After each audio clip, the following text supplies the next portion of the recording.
Bark, bark, woof, woof, arf, bark. Bark, bark, woof, woof, woof, bark, bark, woof.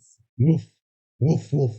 Arf, arf, bark, bark, bark. Bark, arf, bark, bark, bark. Woof. Bark, bark, bark, bark, bark, bark. Ah, Bark, bark. Woof. ah, bark, bark. Ah. Bark, bark, bark, bark, bark, bark, bark, bark, bark.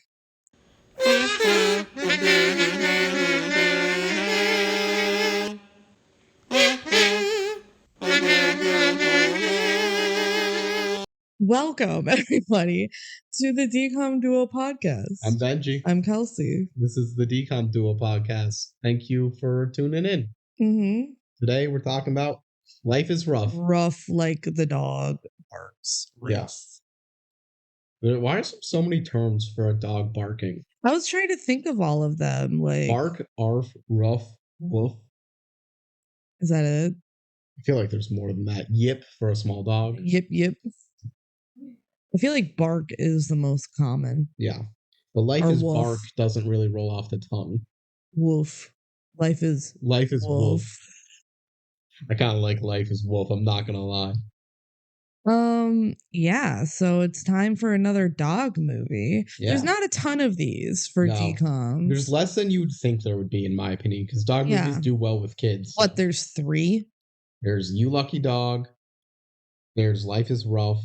There's Hounded. And also Frenemies. Frenemies, I guess, counts. It has to count. It's a third. One of the titular friends is a dog. It's a third of the movie. So there's 3 and a third movies. Yeah. But this is a very important part of the movie is just all the dog stuff. Mm-hmm. Yeah. And out of those movies, I think Life is Rough. It's either the best or Hounded is. Yeah. Life is Rough's all right. It's pretty fun. If you just want our basic opinion, that's probably it. It's pretty fun. I watched this one as a kid. I definitely remember, and like the dog having PTSD is like a core memory of me watching this movie. Because for some reason, Disney Channel decided to do the most evil thing ever and give the dog a PTSD scene. I thought it was way more of the plot as a kid, and then rewatching it as an adult, I'm like, that was just one scene. This is also one that I watched as a kid, and it makes me so shocked. I felt like this was more of a cultural moment than it was. It was not. No one really talks about this at all. No one ever talks about Life is Rough. This was Kyle Massey's DCOM. I don't think he has another one. He does not.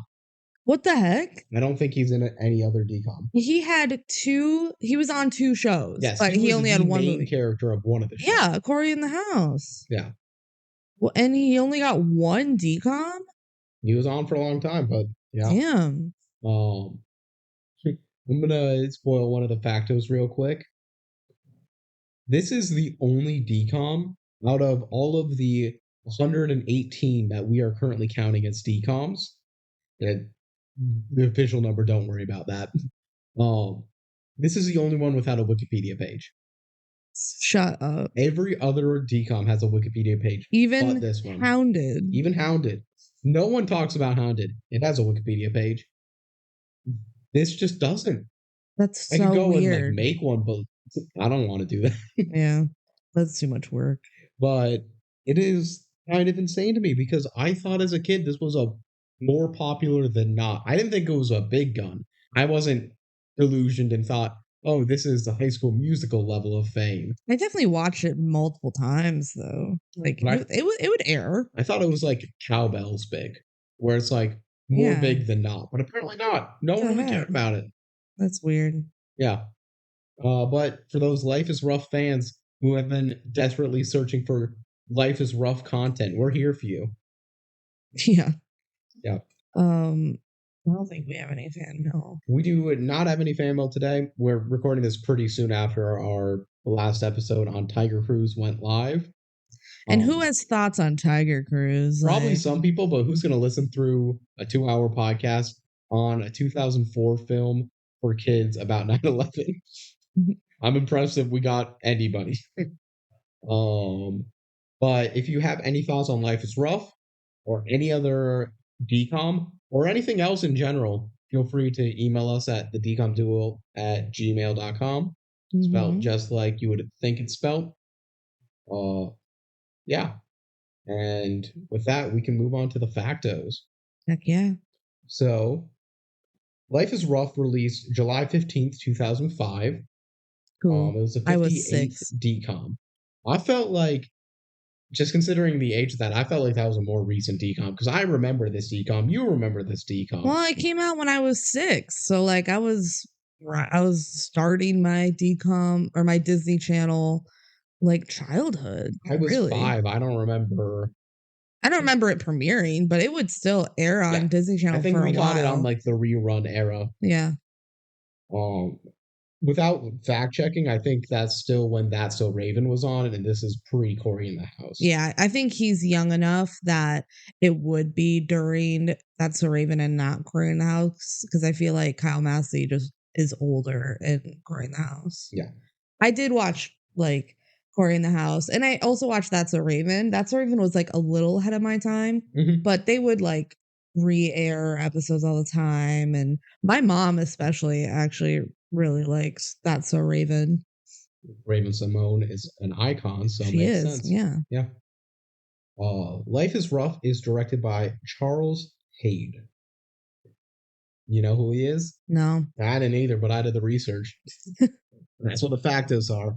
So he did actually like a lot of pretty big TV shows that he did a decent amount of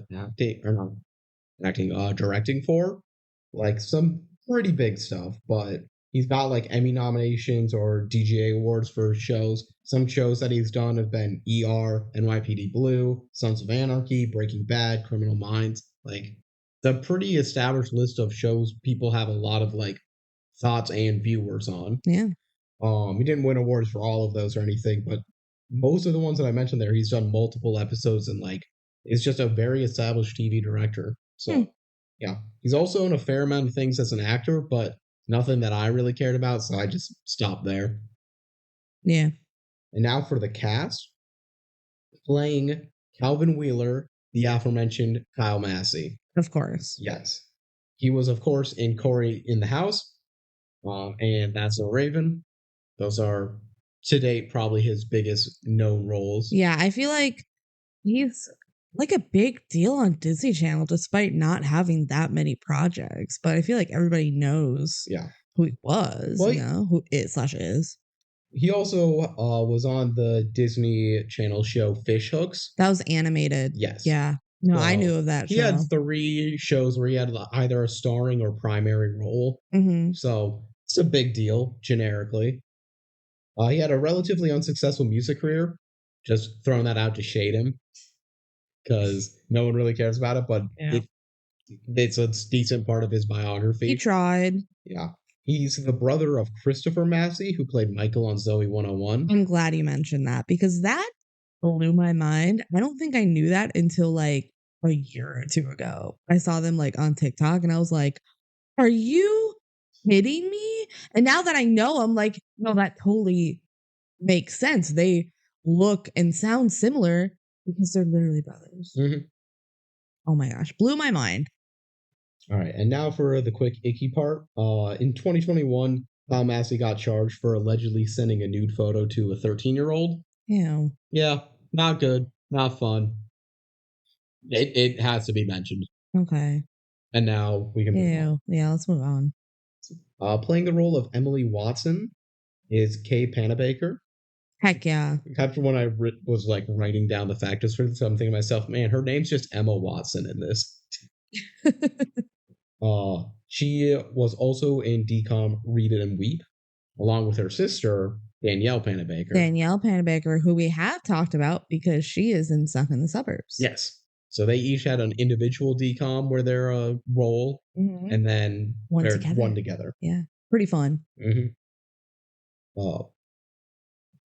She was known for her reoccurring and main roles in Summerland, Phil the Future, No Ordinary Family, but otherwise, like, she also had sizable roles in Fame, Cyberbully, and Nancy Drew. Who was she in Phil the Future? Just like a reoccurring role. I didn't recognize the name. Phil the Future, I know I really liked as a kid, But I feel like I was just a little too young to retain any of it. I remember so little from it, but I got like old school reruns of them. I was like episodes of it. Yeah, I'm okay Yeah, with I Phil in the loved future. it. Like, I thought it was so good, and I could not tell you much about it. I remember they like adopted caveman. The early 2000s was a great time for representation if you were a caveman. I feel like cavemen were having a moment. What else was there? Well, there was the caveman Geico ads, and then they made a TV show out of that. Man, And that's as far as I can think of. But like because the Flintstones were earlier. the Flintstones were earlier, but Fruity Pebbles was big. Hell yeah. Moving on. Next, we got playing Raymond Fig. He's really just called He's really Fig. just called Fig. I didn't know he had a first name. Yeah, I wrote the factos down before we watched the movie this time. Mhm. And yeah, I forgot his name was Fig, but it says on there Fig. Raymond Fig. So he's Raymond Fig. Mhm. It's Mitchell Musso. He was so baby in He's this very movie. baby in this Like, show. I didn't remember or realize that it was Mitchell Musso until we watched it with the house. Like when I watched this movie as an adult. And I was like, oh my God, It's just that's definitely little Mitchell Musso. He's so cute as a little kid. Yeah. So Mitchell Musso's a bona fide Disney Channel star. If you're a fan of the Disney Channel around this era and like the 15 years that follow, you've seen something he's in. He was in Hannah Montana. It's a big role. It's Phineas and Ferb. He plays Jeremy. Mm-hmm. He was in Pair of Kings and he hosted Prank Stars. Yeah. Yeah. He was in the DCOMs Hatching Pete and of course the Phineas and Ferb DCOM. Mm-hmm. He was such a dick in Hatching Pete. Oh, His character. We'll talk about that in Hatching Pete. We have thoughts. His character in this one's way more wholesome. He's DJ in Monster House. Okay. That's like one of his biggest non like Disney Channel Like roles. the animated classic film. Wow. Monster House. That's fun. He was the original voice of Aang in Avatar. In an unaired pilot, he was the Avatar: The Last Airbender. That's was crazy. Aang. I'm wondering if he was just filling in before they had like finally cast it, because like now he was considered for the final role. Whoever was the voice did a really good job. Yeah. So I don't know who did the voice. it was the same guy who voices Pablo in the Backyardigans. Just an established voice actor. Yeah. He has a mediocre music career as well. Yeah, and his mediocre music career started on Disney Channel. It was very mediocre. I mean, so did Kyle Massey's. Yeah. Yeah. Disney realized, oh wow, we can really promote these people as musicians and people gobble it up, but a lot of them did not do well, especially the guys. No, really, I feel like just the women did well because it's not like Zac Efron started a career. I guess Corbin Bleu tried. Corbin Bleu had a semi-successful, I would say. Like he had definitely more success than the others, but I think it was all because of High School Musical. Yeah. Now, other than that, like, what other guy really tried? I feel like they really just scoop up the girls. Yeah, but here's two guys that they did try. And it failed. And it failed for both. Yeah. Like, nothing that special about that. Except, you got Jordan Fisher just slaying Do You Want to Build a Snowman? Mitchell Musso had some issues with alcohol, which ultimately led to him splitting with the Disney Channel, more or less. He was written off of Pair of Kings for Adam Hicks. We talked about that. Yeah, and Adam Hicks later got arrested. Yeah. And that's why Prank Stars ended. And yeah, it's something that's occurred a couple times in his career. So that's how his time at Disney Channel ended. And he really hasn't done stuff outside of Disney Channel. Yeah, that makes sense. Yeah. He was also in the Hannah Montana movie, which makes sense because he was in Hannah Montana, but I thought it was worth mentioning. Playing Preston Price is Carter Jenkins. He has roles in like Valentine's Day, Struck by Lightning, and the After film series. Whoa. He's an After? He's in 3 After films. Who the heck is he? I was telling you about this when I was making the factos. I wasn't listening. Hold on.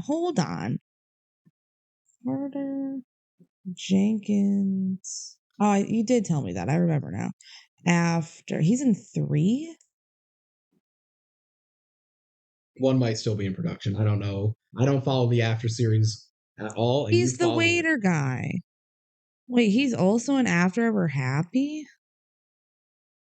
Yeah, that's a stupid title. As Robert. It must be the same character. I need to rewatch the movies, is what I'm learning. Oh my gosh, he's like hot in those movies. He's not hot in this one, he's a kid. Yeah.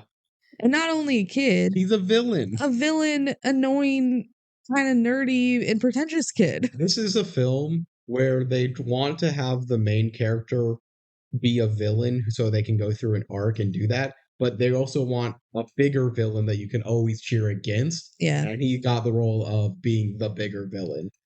This honestly did it better than most. For like, I always think of like Zapped, where it's like, no matter how bad this other girl is for making literal slaves out of men, the other girl's worse. Zendaya was still bad. Yeah.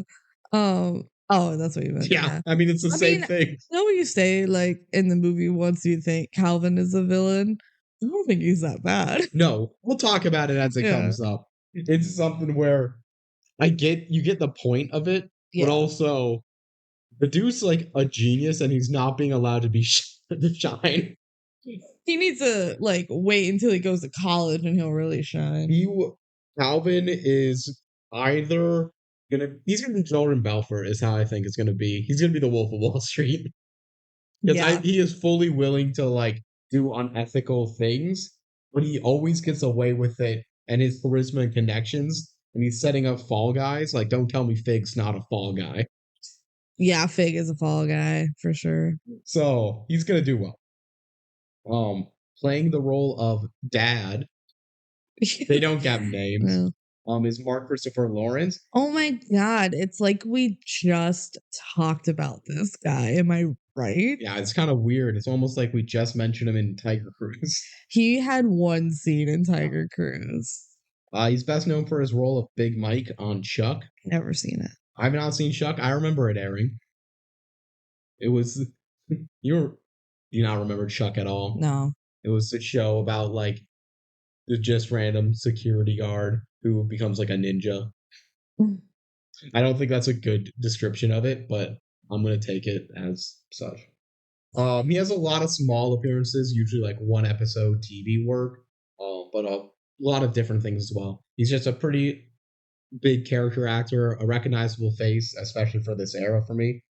Some of his like credits include Terminator 2, Planet of the Apes, Pursuit of Happiness, Heroes, Glee, My Name is Earl, Malcolm in the Middle, Seinfeld, Good Luck Charlie, like wide range of stuff, usually just one episode. Who was he on Glee? I don't know.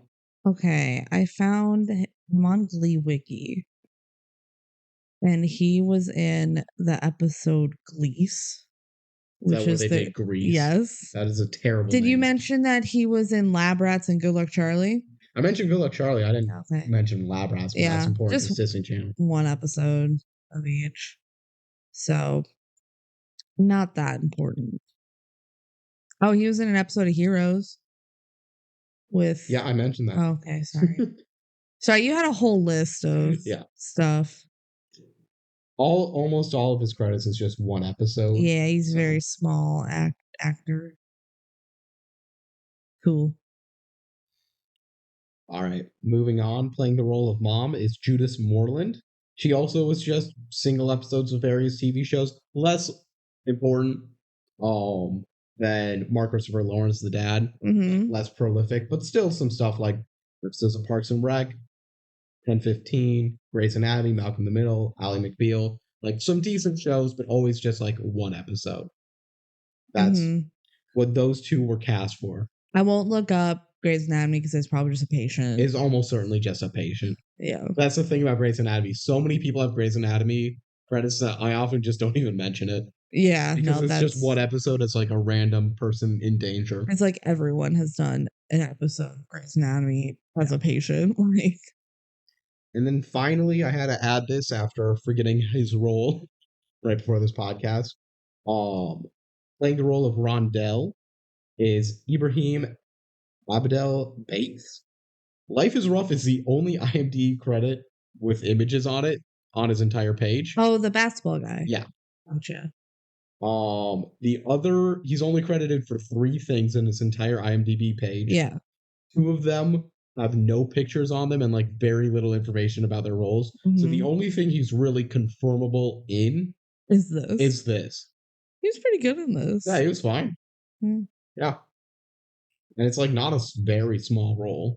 I'm just surprised he didn't get any other like extras work or anything.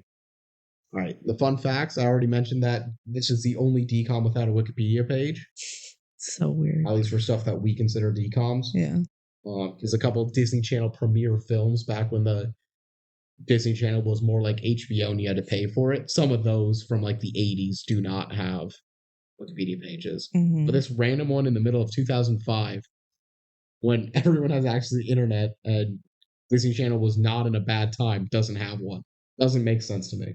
It's weird. The song at the end of the movie, It's a Dog, is rapped by Kyle Massey. Yeah. You can tell. He's trying to make his movie or music career. And finally, the only information I could find on the dog actors is that Tycho's name in real life is Jed. Do you think he's dead by now? Probably. Mathematically, it's almost certain. It's been almost 20 years? Yeah. Yeah, that dog's dead. Dogs don't live that long. Rest in peace, Jed. You did a good job as Tycho. You're a good boy. He was a good boy. No hate on the dog actors for me. Are you ready for the Disney Plus subscription? That Disney Plus subscription. You didn't say DPD? No. Calvin Wheeler is a scheming 13-year-old with everything going for him. All that's missing is a rare issue in his comic book collection. While skateboarding one day, he's chased by a prized show dog whose owner tells him that show dogs can win substantial cash.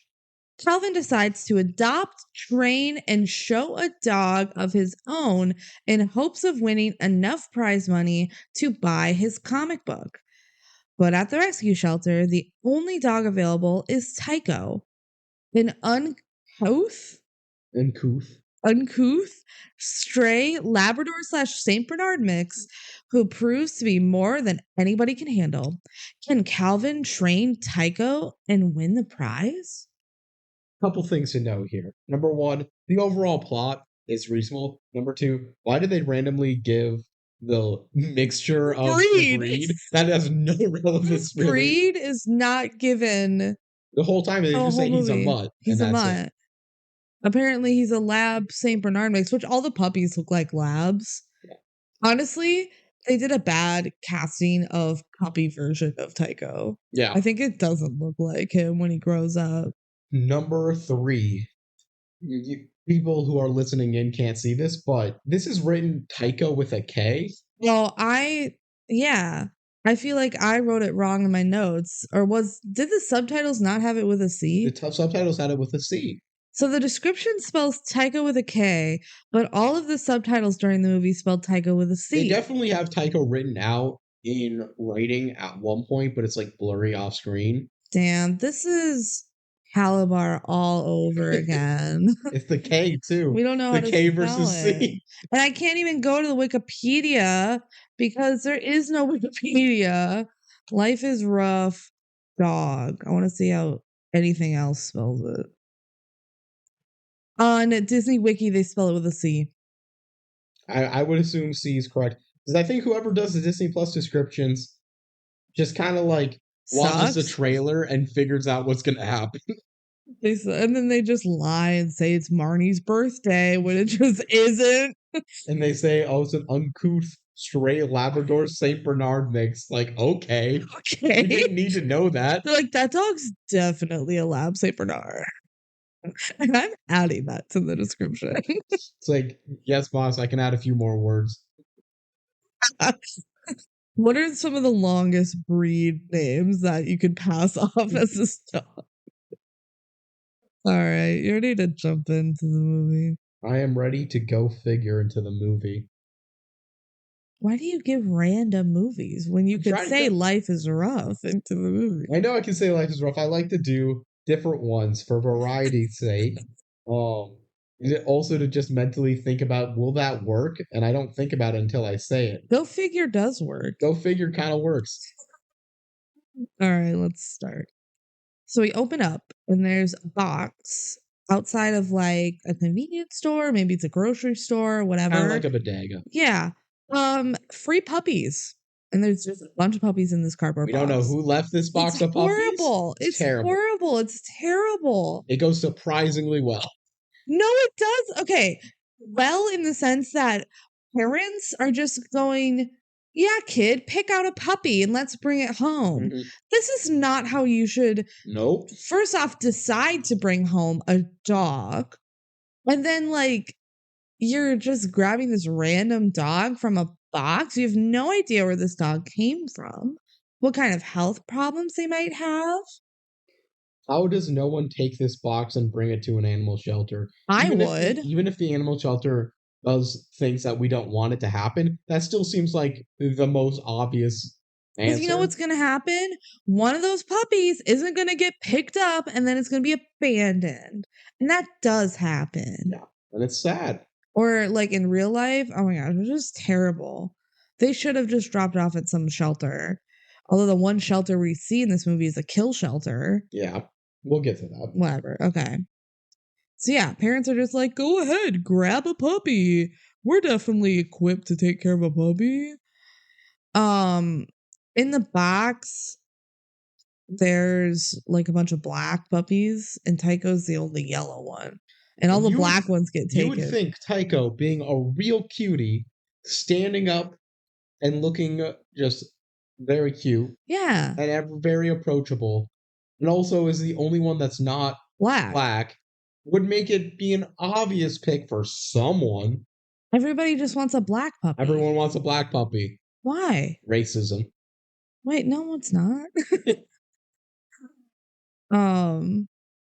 So Tycho's the only one left in the box.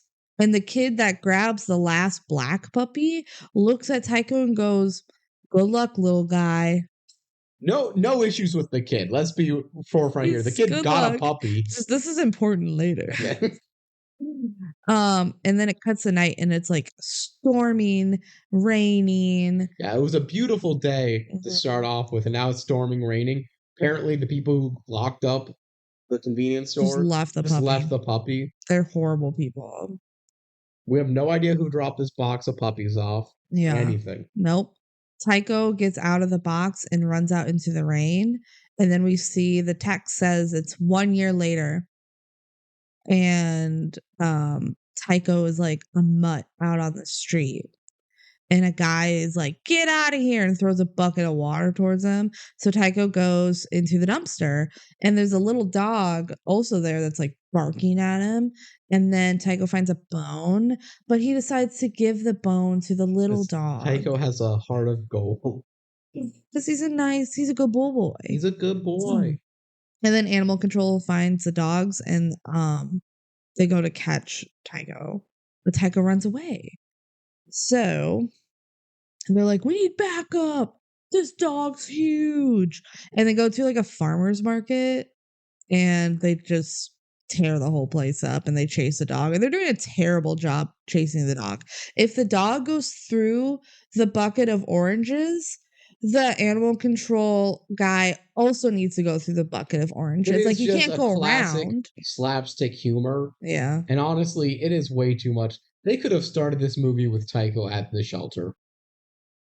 For real, I don't know why we need to give him a tragic backstory of being the last one picked from a box. Not only that, which is something, then we have to show him getting caught by animal control. It can't just be an easy, quick catch. They have to do this whole slapstick scene that's really not that good. He like goes into a tent and all of a sudden he's wearing a tutu. Yep.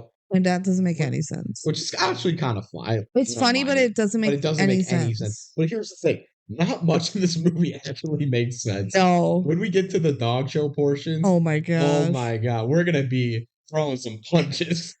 And then a kid lets him lick a lollipop, and that's how he gets captured, because he's licking a lollipop. I will note that one of the dog catchers gets hit in the face with a pie. That's a gooping. Yeah. Because I'm still keeping counts of goops, although I think I have definitely missed some. Oops. But yeah, this movie is definitely a goop vibe movie, and it has multiple goopings. Yeah. So then we cut to Calvin.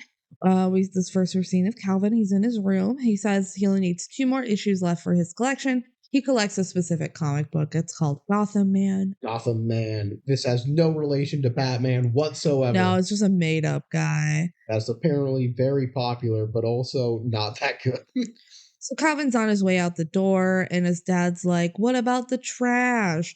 And then 2 boys are coming in, and they're like, "Hey, Calvin, thanks for the concert tickets." And they're like bringing in the trash cans. So they're doing Calvin's chores for him. We learn through this whole movie, and we're going to keep reiterating it, Calvin is the most wheelin' and dealin' person you ever think. That's For why real. his last name's Wheeler. Yeah.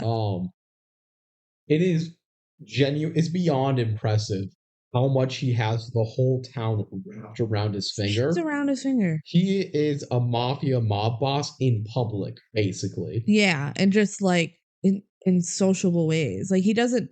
We learn later he doesn't have much money. No, he's not doing anything illegal. Is also very important to say. He is just using what he knows and what people want against each other in a way That benefits him. Yeah. Like for this one, he got them concert tickets. Now he doesn't have to do chores because he didn't want to do chores. How did he get the concert tickets? Probably trading with someone else for doing some other favor that someone else actually did. It's a whole chain. So at school, Calvin skateboards to school, and he likes skateboarding. Fig also skateboards, and Fig is his friend. This is the Mitchell Musso.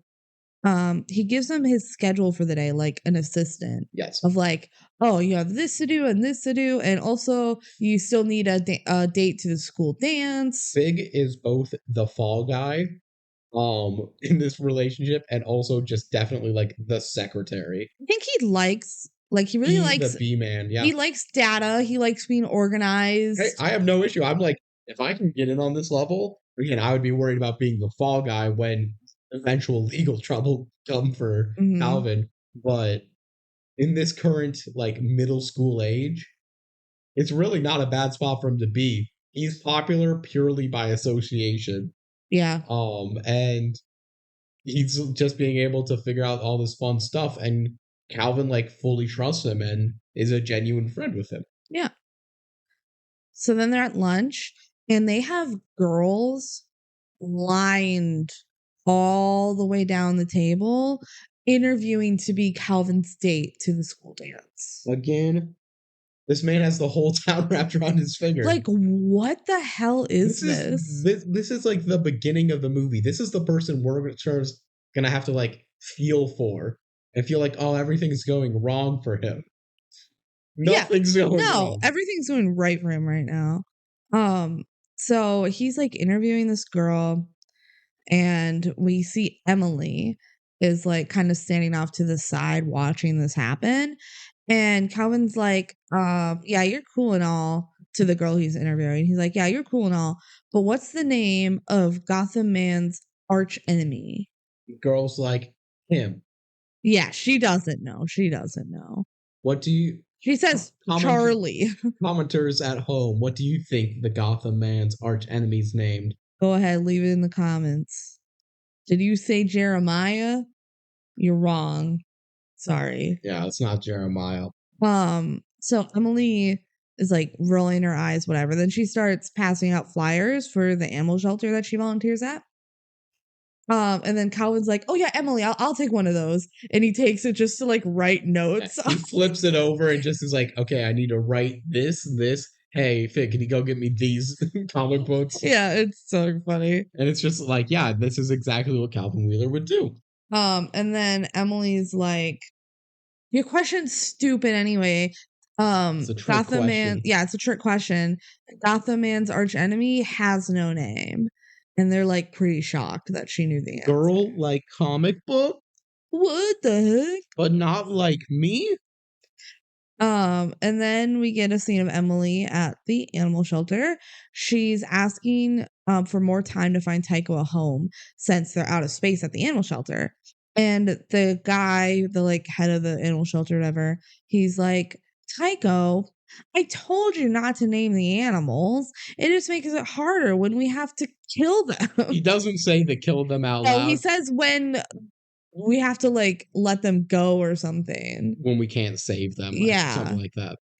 It's a kill shelter. It is 100% a kill shelter. I'm not going to be here to debate the ethics of a kill shelter. Probably having a shelter in general is better than not. But I don't like kill shelters. But like, why do they have to make this a kill shelter? I don't know. He was like, don't name them. Shelters name the animals. It makes them easier to adopt out, I think. They should name them. Yeah. Emily's like, no, I've been training him. He's really sweet. And then Tycho bites the guy's shirt. And then he says, Emily, you're going to have to learn that we can't save them all.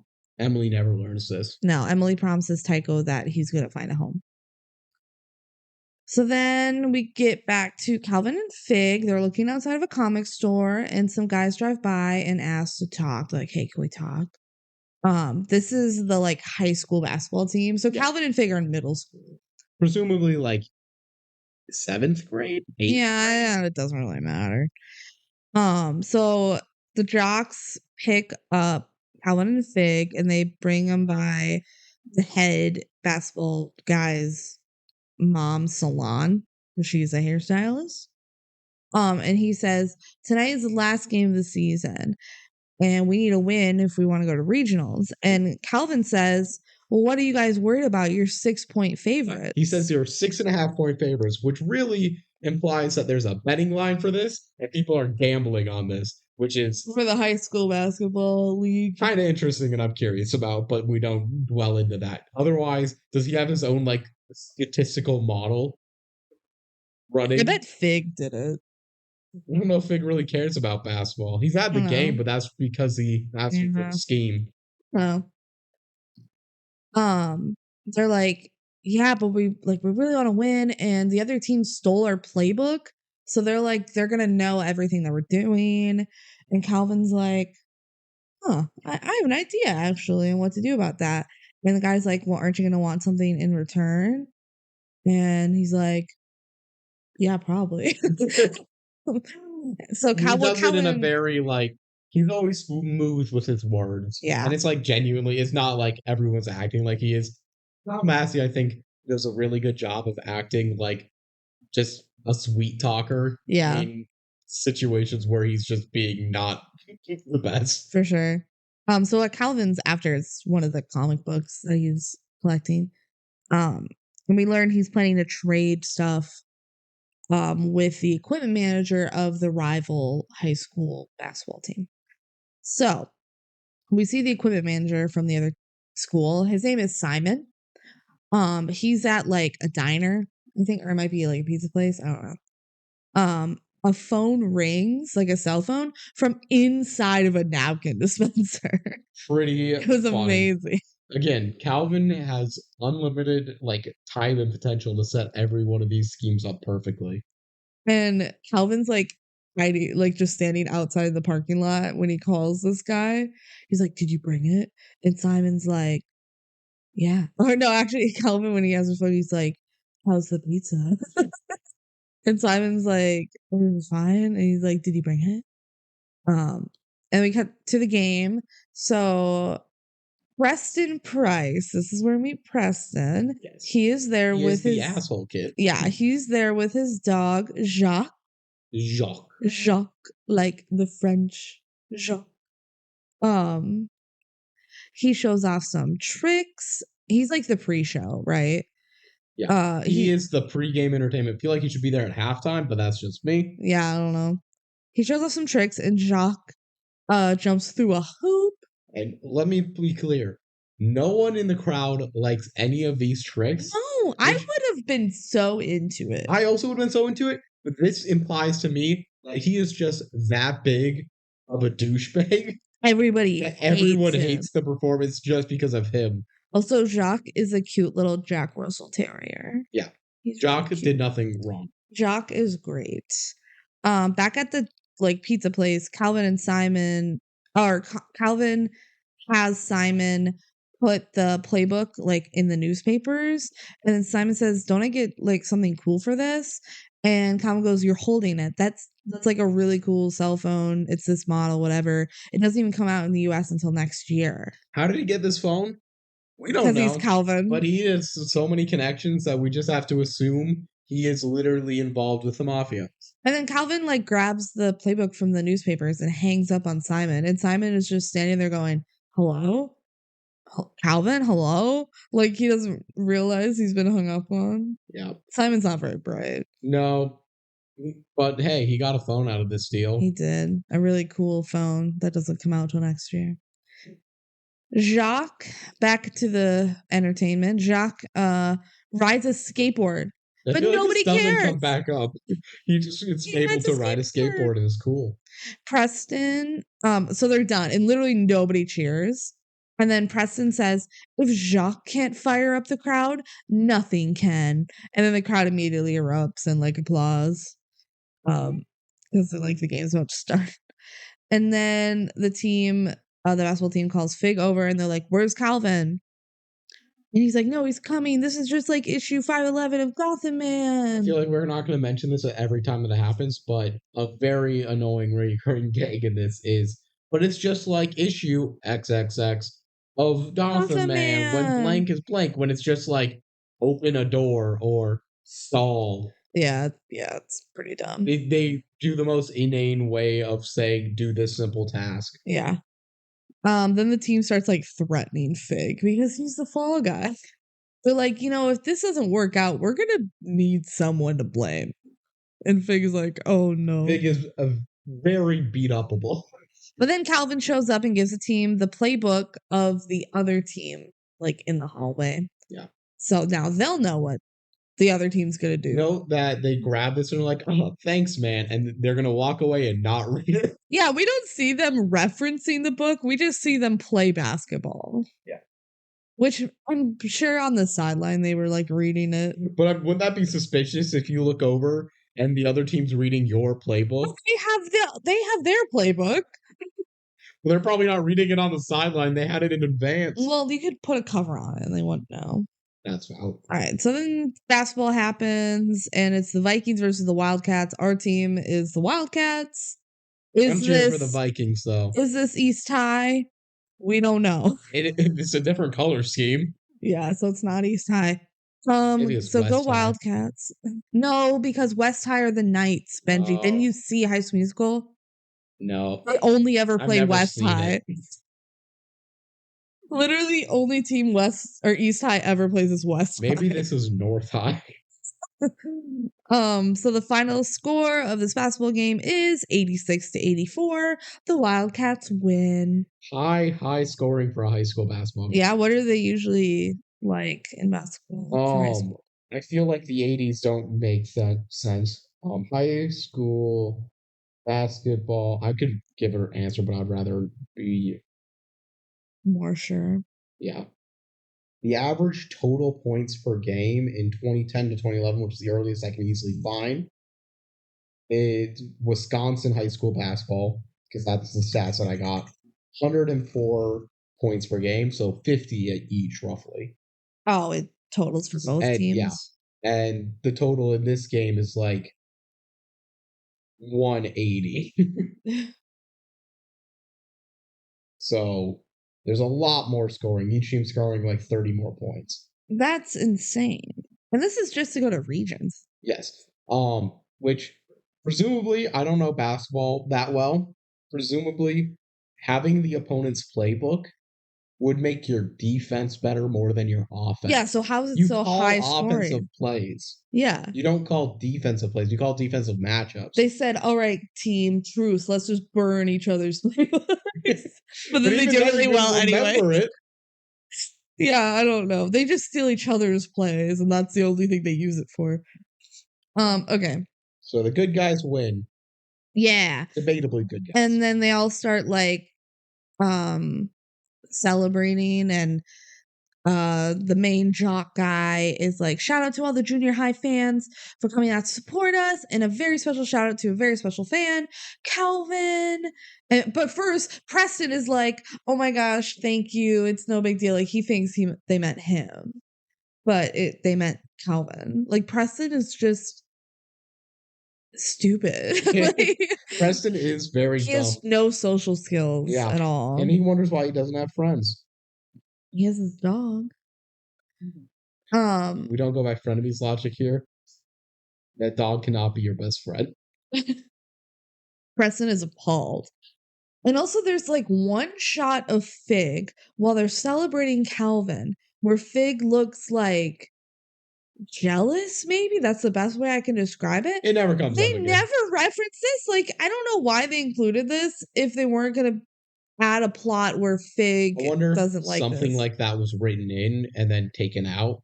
And they just Maybe. didn't cut that. Or did they just get a random shot of Mitchell Musso just being like, like whatever, and they put it in the movie? I don't. It's so weird. I'm realizing I don't think we mentioned the basketball players do indeed pay Calvin back. I totally forgot to mention that. It is. They give him issue 2 of the comic book. Yeah, of Gotham Man. Yeah. Got issue 2. We got a cut of his bedroom like at the beginning of this film where he has 8 Gotham Man frames filled with comic books. Like and the first 2 in there are not. So presumably he has issues 3 through 10. Yeah. And he just got number 2. So now all he's missing is the original Gotham Man. Yeah. So Calvin gets home and the parents are all serious because his GPA is bad. And he's like, what do you mean? I'm passing all my class. And his mom's like, you're barely passing all of your classes. You only do the bare minimum, Calvin. And dad's like, yeah, just like the garbage in your chores, like you should be doing your own chores. And we were talking about, like, as a parent, yes, I would be upset that my kid isn't doing his own chores, but also I'd be a little impressed that he's getting other people to do his chores for him.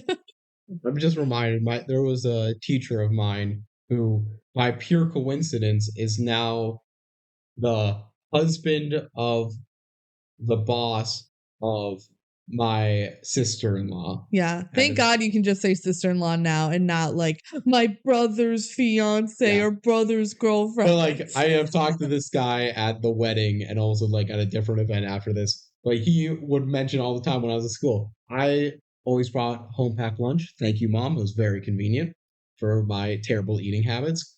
And I would often, she would pack a little piece of like candy or something, and I would barter that piece of candy off to the kids at my table so they would have to do the chores of like washing the table for the week.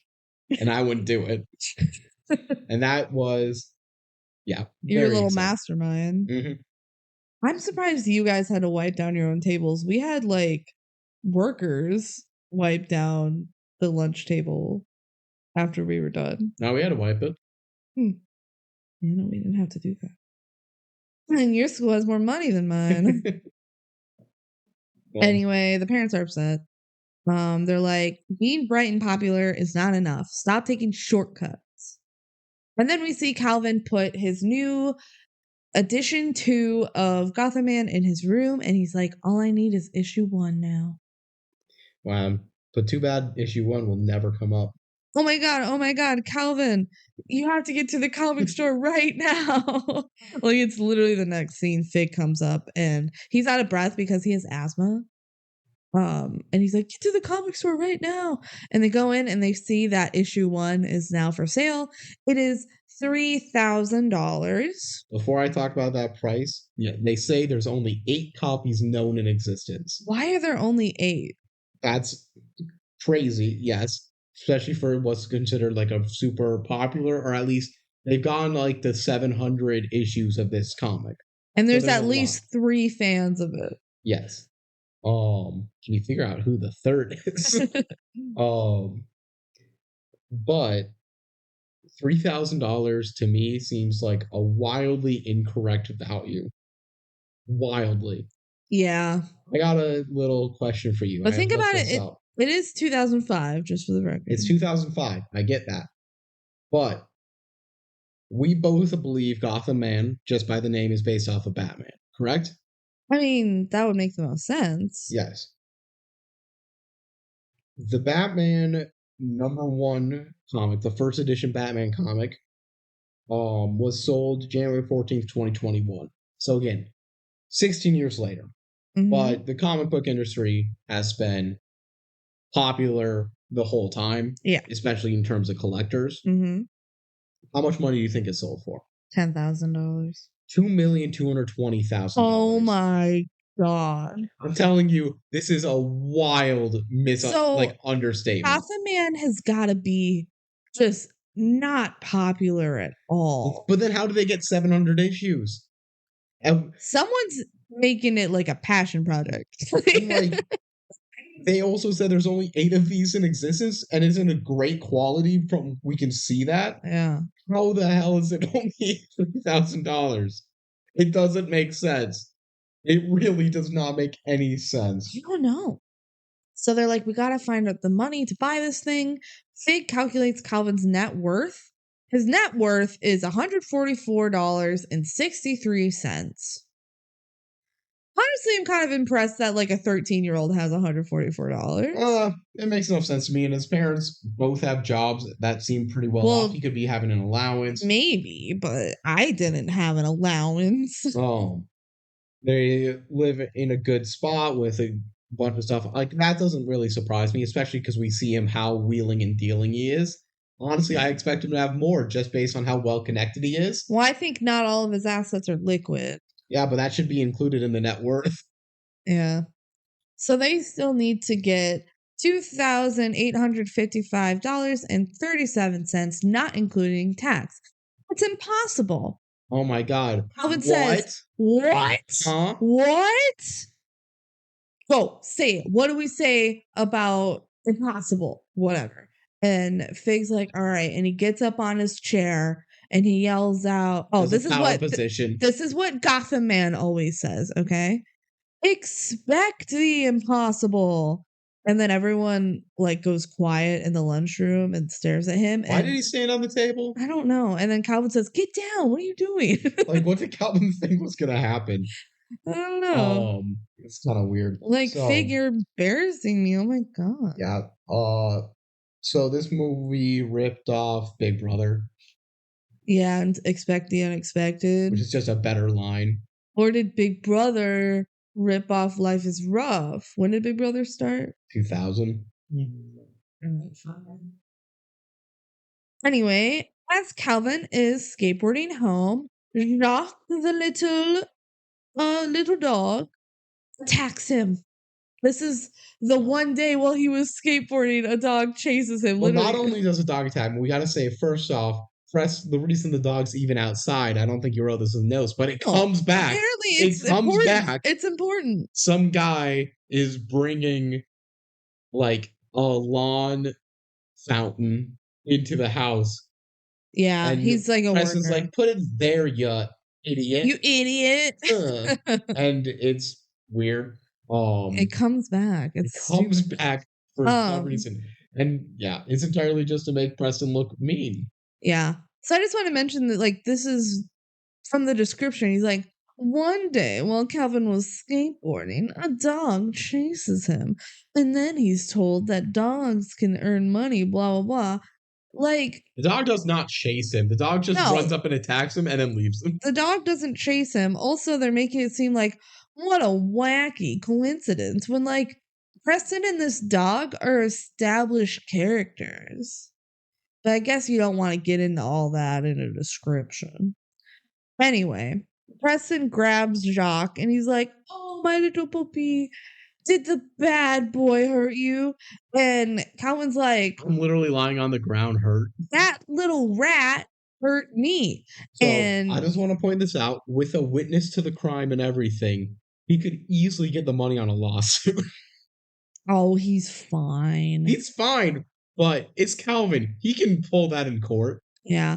But then Preston says, this rat happened to be Jean-Jacques Saint-Germain de Dupree, and he's an award-winning purebred terrier.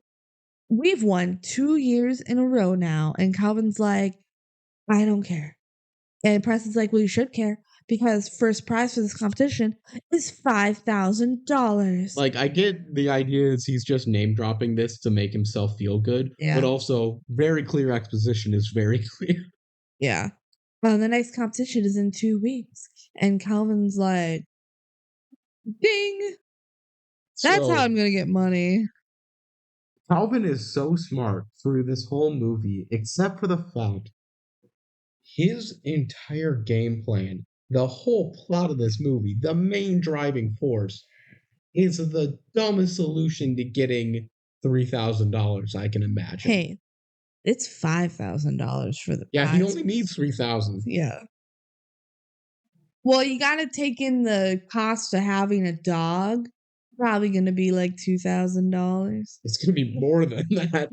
Well, he's not planning to have a dog for long. He also has to win the competition, Yeah. which we find later on way easier than it should be. But championship competition is in 2 weeks. And he has to qualify before that. And he's like, I'm going to find a dog. I'm going to find a dog and train it to do amazing tricks. And then I'll qualify and then I'll win first prize. Opposed to Jacques, who's very well trained and has won the competition twice already. It is a very, very half-baked plan. And I don't know how the plot accepts us to believe this when we've seen him pull all these connections in other ways where he could easily make way more money just by doing some of those schemes. Yeah, I know. This is really stupid. It's really dumb, but it's required for us to accept it for the plot to happen, so... Sure. Fig looks up the competition. He says to qualify for the championship, they need to win at least one regular season event. And so the championship, to win like the $5,000, it's a freestyle event where you can do anything you want for 90 seconds to impress the judges, and that's how you win. Calvin says, this is going to be easy, but we need a dog. So they go to like a pet store. Calvin really, at one point, it's like, oh, what am I forgetting about? Like, there's nothing. Easy money. And Fig's like, you need a dog. He's like, what? You need a dog for this? So they go to the pet store and they're looking at this one dog that's like, looks like some kind of Yorkshire Terrier or something. The dog's $850 because it's a purebred dog. And Fig's like, yeah, these dogs are expensive. And Calvin's like, well, we need to find a much cheaper option. So they see a flyer for the dog shelter. And not only for the dog shelter, it's specifically for Tycho. It says, come meet Tycho, because Emily really wants Tycho to get adopted so he doesn't get killed. So they go to the dog shelter and Emily sees Calvin and they're like, hey, what are you doing here? And Calvin's like, so how does this work? You know, me getting a dog. And Emily's like, you're not serious. Don't you remember in 3rd grade, you wouldn't even hold my puppy? And Calvin's like, you remember that? And she's like, yeah, you wouldn't hold him because you said animals are dirty. And he goes, you remember that? So she's like, I don't buy you on a dog. There must be something in it for you. She knows Calvin a little too well, but not well enough. Yeah. And then Calvin says, like, no, there's nothing in it for me. It'd just be good for me to have a dog, you know, turn over a new leaf. But if not, then I guess I'll leave. And he turns around and then Emily says, no, wait, I have a dog for you. And just then to the camera, it's the biggest shit-eating grin. It's the biggest shit-eating grin. Yeah. It's so much. He's just, I got her. Got her. Hook, line, sinker. Idiot. So then Emily shows him Tycho. And Tycho licks Calvin's face and barks at him. And he's like, are you sure this is the only dog available? And Emily says yes.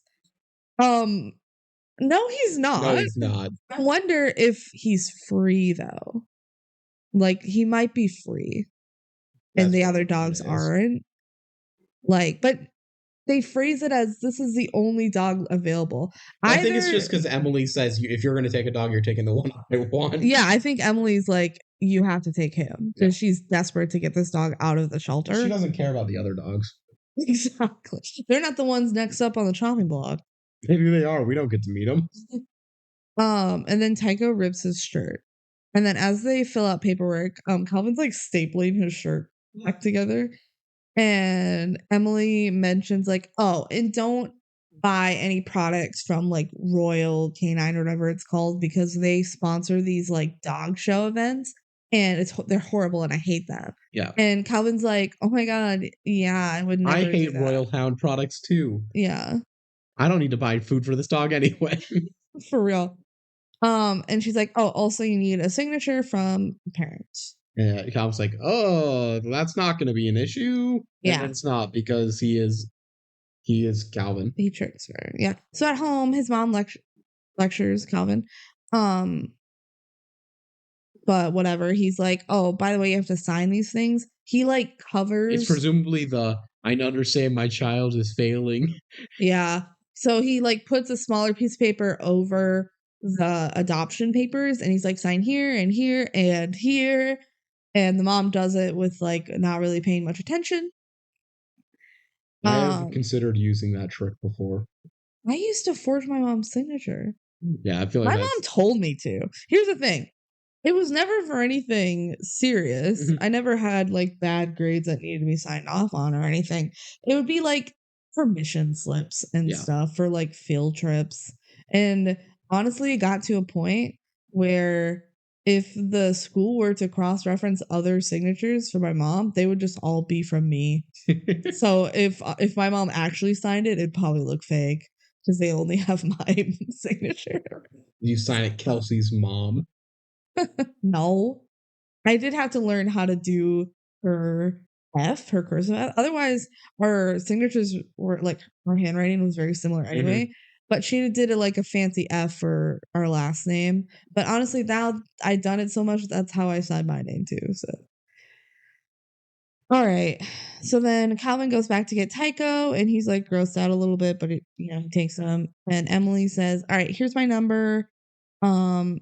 Like call me if you need anything, and also I'll be by your house in 10 days just to like check up and make sure things are going well." It's standard for this animal shelter to do follow-up visits.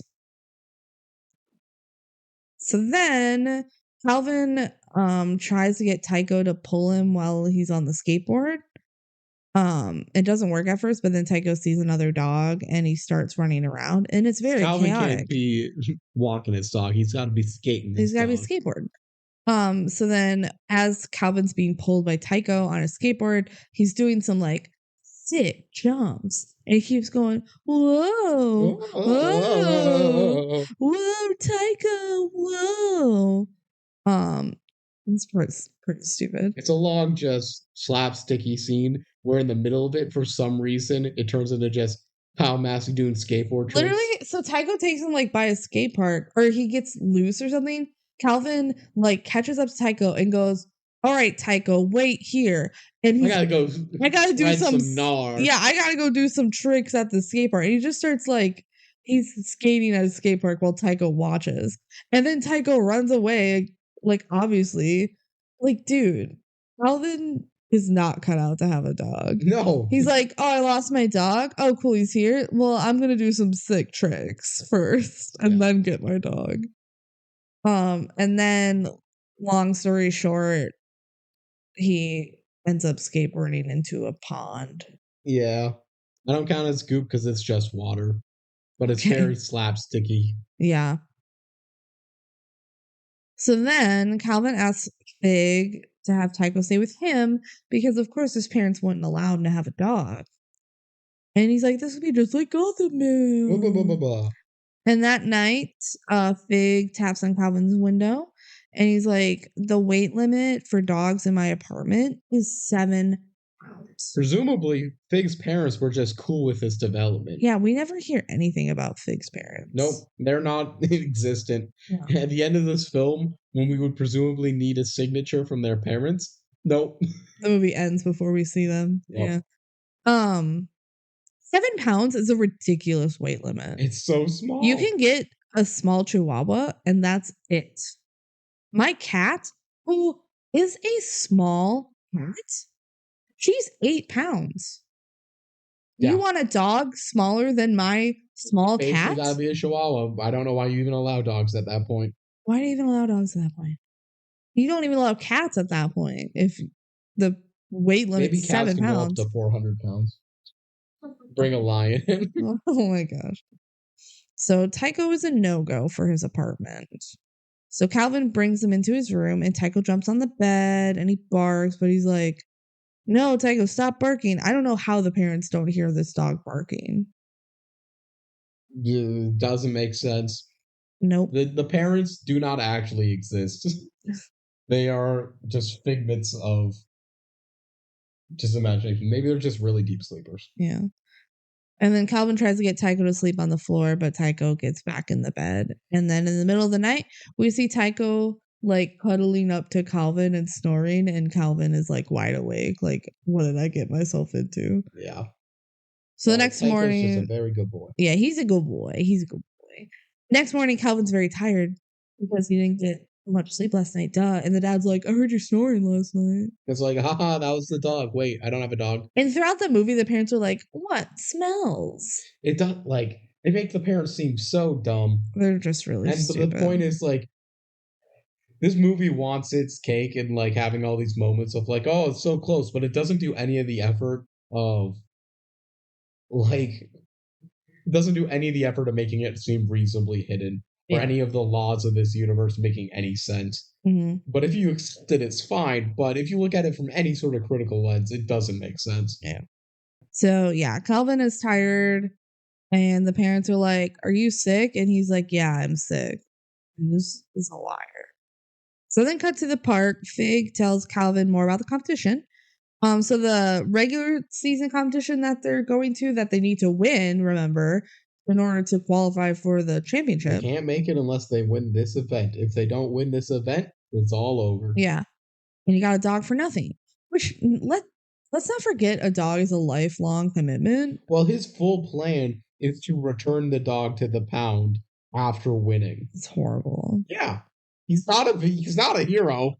Yeah. So the competition they're getting into is an agility course.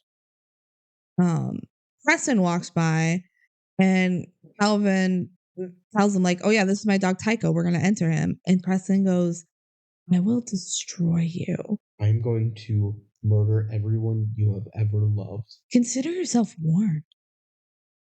While this is happening, Tycho's just tying up Preston in a knot. Yeah, so he runs around Preston and he has a leash on. And then Preston just gets dragged through the mud, and they all get dragged through the mud. They're all very muddy. Does this count as 3 goopings? It's at least 1. It's 1 gooping. Okay. It's 1 mudding. So I count that as 1. But there's 3 people and 2 dogs who get dirty. Yeah. So the boys make it home with Tycho all muddy, and they hose off Tycho, and then this is Calvin and Fig. They have a water hose fight because they're friends. They're just guys being dudes. Just boys being boys. But then mom gets home, so they have to hide in the hot tub, like with Tycho, and Tycho stays low. So they are drowning Tycho while this conversation is happening. It's not full of water. I think it's an empty hot tub. Okay, well, I'm not convinced. I'm pretty convinced. And the mom sees them in the hot tub, and they're like, are you guys okay? And Fig goes, yeah, we're chilling like a villain. Descendants 2, anyone? Oh my God, I can't believe Descendants 2 ripped off Life is Rough. I thought they could get away with it because it didn't have a Wikipedia page.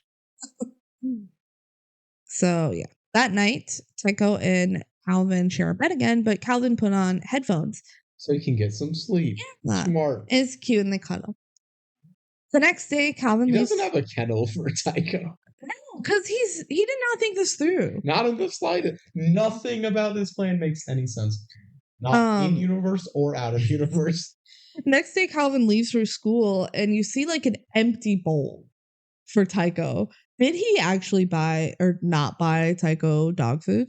Doesn't seem like it. And he's like, bye, Tycho. But so when he leaves, Tycho's like, I'm hungry. And he goes and just destroys the kitchen.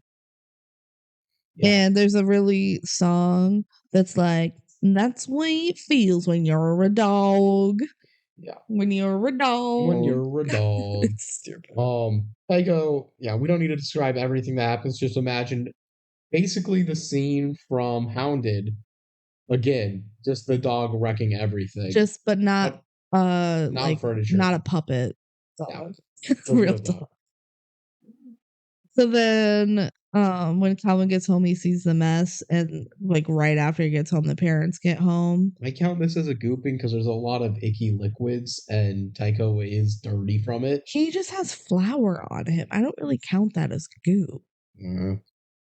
I count it. Okay. You counted the mud as only one. I get this. Fine. So to hide Tycho, so Tycho's on the couch. Calvin just throws a blanket on top of him. And then like sits next to him and keeps the blanket on Tycho. And for some reason, Tycho's like, cool, I won't move anymore. No, he does move. The parents come in, and Tycho is fully moving. Yeah. And the parents just don't realize that there's an animal under this blanket. The parents are oblivious. They're stupid. Yeah.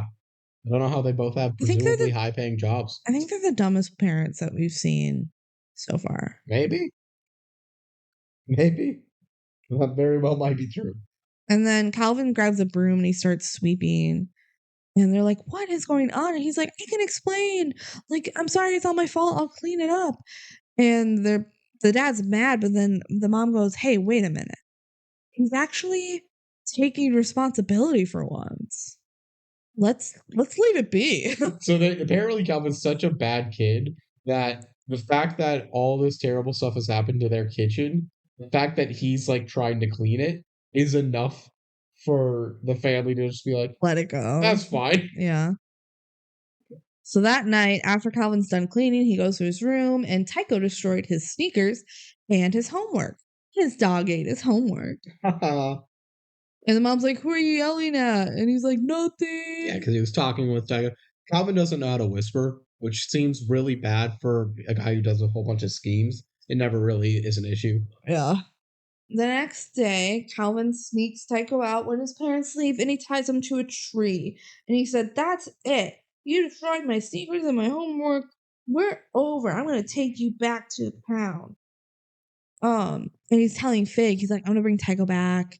And Fig's like, you can't do that. He's your responsibility now. Because Fig has morals. Yeah. Fig definitely has morals. Yeah. And Calvin doesn't. And then the two guys that were like doing Calvin's chores earlier, they come back and they're like, hey, Calvin, we got a pound on you. And they scare Fig off because they said, like, we'll beat you up too. They say pound on you specifically. Yeah. Does that to keep it PG? Like, probably. I don't know. It's just like, hey, we're going to beat you up, beat you to a crisp. And we were taking like the trash out and stuff, but you know the deal. We're getting paid. But I'm just thinking, man, I feel like Calvin could go just beat people up for Preston, and that one he would get his money quicker.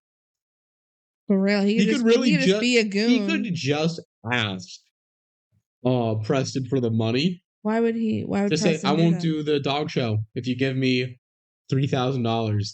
And Preston probably says yes because he's rich. That's the thing, is that Preston sent these guys and paid them to beat Calvin up. You have a good point. Because Calvin's like, hey, I already decided I'm not doing the dog show. And they're like, we still got to beat you up because we already got paid. We can't just trust that, you know? We got paid. We got paid. We got to beat you up anyway. It's just ethics, right? It's ethical.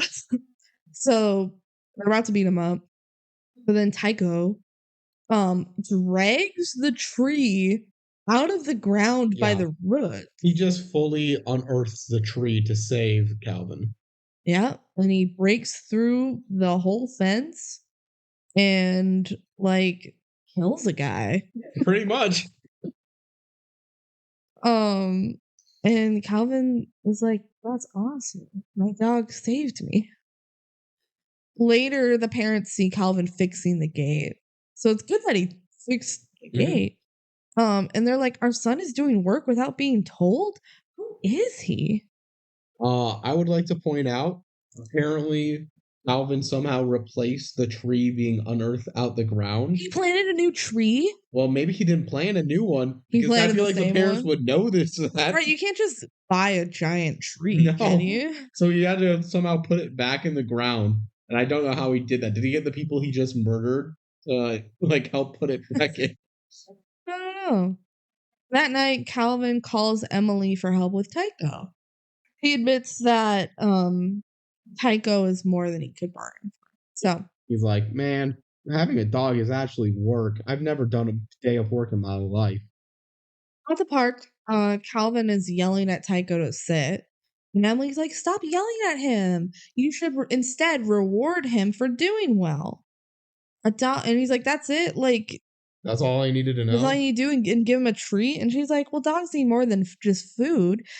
They need encouragement, patience, approval, and love. Aww. And then we get a montage of them training Tycho and playing with him. Mm-hmm. And then they start flying a kite. As you do in dog training.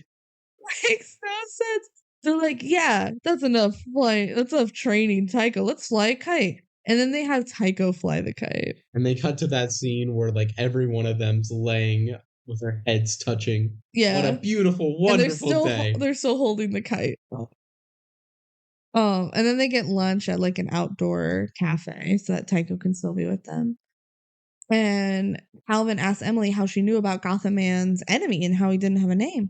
Like, you actually read the comics? And she's like, yeah, go ahead, quiz me. And he's like, what's the color, blah, blah, whatever. What's the license plate on the Gotham Man mobile? Yeah. And she's like, before or after it changed or whatever. And then she says, what's with all the trick questions? Like, have you ever just been straightforward with a person? And Calvin goes, oh, no, I haven't. Which, good for him. Which is so funny. And they just be a psychopath. I'm here for it. They just drop this little like characterization and then never really talk about it again. Which Calvin has like character development, but it's so funny that they acknowledge it. Like, yeah, he's pretty sleazy. Yeah, that's what I'm saying. Where he's not like the hero. He's not the hero, but like he doesn't do anything. Tycho's the hero. Calvin doesn't really do anything that bad other than adopting this dog. Yeah, for the wrong reasons. That's but the none only of his thing. schemes are illegal. No. So then Calvin and Fig are hanging out and they get to Calvin's house and mom's here early. She's gonna find Tycho. Actually, the dad's there too. So they found Tycho. And the mom goes, Calvin, there's a bear in the house. And he's like, no, it's not a bear. It's my dog. And then the parents are discussing whether he can keep the dog, and Calvin's like listening from outside of the room. The mom's like, we can't let him keep this dog. And the dad's like, I don't know. I had a dog when I was a kid. And I think this could be good for Calvin. Like, the thing about dogs is that you love them no matter what, no matter how much they misbehave and stuff. And love doesn't have any shortcuts. And that's what we're trying to teach Calvin, is to not take shortcuts all the time. So they let him keep the dog. Fine moral, dumb solution. Dumb solution that they're not even like, well prepared to take a dog. No. But they're like, you still tricked your mom into signing the papers, so no TV and no cell phone for 2 months. And also, as if Calvin doesn't have a burner phone. He probably handed the burner phone. Yeah, he hands over his phone. Like, that was definitely just a burner phone. Yeah, either that or he knows where it's all hidden and it's just gonna grab everything off that he needs. But Calvin is just like really happy that Tycho can stay. Yeah, he genuinely likes the dog now. It took one afternoon. And now he's like, fine, I will do normal dog behavior stuff like feed you and pick up your poop. Yeah. So we get a montage of Calvin taking care of Tycho. And we get this chef kiss amazing song. You want to sing it with me? A dog. Wag your tail. Hi, Bingo. Bingo heard I'm a dog. It's like, yes, I am. I'm a dog. Quick sidebar. The music in this film, every song's dog related. I kind of love it. There's so many random needle drops of songs that don't exist that are all just like, being a dog's like this. Yeah. Being a dog is wild. Music is pretty fun in this movie. Every couple scenes, there's just a song about like being a dog. Being a dog. And it's just none of them are famous songs. Yeah. And they're all just like, we're dogs. Dogs. I'm a dog. I'm a dog. And to be clear, it's dog, DAWG. Mm-hmm. I'm a dog. This song is. So in this montage, Calvin feeds Tycho, and Tycho eats all the food, and Calvin's like, "You want more food?" And he keeps giving him more and more food. And I hope that this is separate days and it's just saying It's not. He's wearing going the through. same clothes. He's wearing the same clothes. He is a horrible dog owner. Well, of course your dog is going to keep eating the food. Like they don't know when to stop. Yeah. You gotta portion your dog's food. Some dogs can be open. Don't fed. follow this movie for any dog Oh advice. my god. If we just opened a giant bag of food for Bingo, she would eat and eat and eat and eat until she threw up. It would be bad. Stop overfeeding your dog. Yeah, it's pretty dumb of Calvin. But you also got to remember, he presumably has not fed this dog one time. It's true. It's been like 3 days. And then Calvin goes out with a bag, like a little, doggy bag to pick up poop. But then he goes back inside and comes out with a giant trash bag, which is a funny gag. It was funny. Because he has to poop out that whole bag of food that he ate. And then the last scene of the montage is Calvin and Fig sitting outside with ice cream cones and they're reading their comic books and Tycho's under the table. And then Calvin, with the hand that has the ice cream cone, puts it just fully under the table. In Tycho's view. Tycho eats the entire ice cream. And it's very unclear if he was trying to give a lick and Tycho took too much, or it was purely accidental. Of I'm so into my comic book right now that I'm not paying attention to the ice cream in my hand. I'm gonna put it upside down under the table. It's pretty unknown. I hope it's just that he was trying to give Tycho a lick. Otherwise, he's stupid. All right, you ready for some puppy PTSD? It's one scene of the movie, and they had the whole opening to establish this. We both fully remember this really vividly as kids, and it's right before a commercial break. I don't know if that's part of it. Maybe. So it's like storming that night, and Tycho, in his dream, has PTSD of when he was a puppy, and the kid, it has a full flashback of the kid going, "Good luck, little guy." Like he's having war flashbacks. It is fully a Vietnam flashback. And then Tycho wakes up from his nightmare and Calvin goes, "Oh, it's okay, Tycho. You just had a bad dream. You're safe with me." And then they go back to sleep and it's really cute. And that's it. From here on out, that's it. That's the only character development Tycho has. He feels safe now. He finally has a home. All right, now it's time for that last regular season event for the dog competition. So, timeline of the movie, it's been a week? Yeah, roughly. It's been a week. It feels like longer with all the montages, but... Probably like a week and 3 days because No. They haven't had the 10-day visit yet. No. I'm saying since getting the dog, yes. The whole movie's probably been like a week and 3 days. The entire film takes place over like a 3-week period. No. Because when Preston mentions the championship, he says it's in 2 weeks. I agree with that. You think it's been a week before that? I'm saying the basketball game was a week before that? Yeah. Maybe. Well, it's not the same day. There's multiple nights shown before. No, it could be the next. No, there's not multiple nights. There's the night of the basketball game. And I was going to say the night where he shows his grades off, but that's the same night. That's the same night. And then I think it's like the next day. Well, there's the day at school where he goes and sees the comic, but that's the same day. That's the next day. Yeah. So it's been at least the movie takes at least 15 days. Yeah. But it's pretty short. Okay. So this regular season event, it's the last regular season event of the season. Whoever wins this competition gets qualified for the championship. There's going to be agility and obedience. We don't see the obedience at all. No, we just see the agility because that's what we're here for. And all the dogs and owners are brought through on a red carpet with this paparazzi. Movie, again, if you think about anything, doesn't make sense. There's this whole red carpet for dogs and everything, and there's 2 announcers with brand and microphones giving commentary and stuff. This movie goes way back and forth the whole time on whether or not this event is actually a big deal or not, and including the final event too. Yeah. When we get a shot of like all the people in the crowd, there's like no one in the actual event crowd. There's very few people. But they have this whole TV broadcast and they have protesters at the event, and there's a red carpet for people to walk in. And it's like this big event that's on the news at a later date. Yeah. It makes no sense. Yeah. But nothing in this film does. Also, if it was as big as it says it is with like the TV coverage and everything, the final prize would be more than $5,000. Just saying. Yeah. So then Preston shows up with his dog, Jacques, and they say his full name, the Jacques, whatever. I thought that was funny. French name. Yeah. And they say, Preston, why are you here when you've already qualified for the finals? And he's like, we're here to scope out the competition. Oh, did he say scope?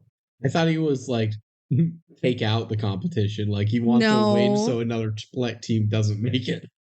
That would be funny. I thought he said scope. You're probably right, but I thought that was like the vibe was, I'm here so someone else will lose. So that no one else can qualify. Yeah. That is a flaw in the system they have. Is it a flaw?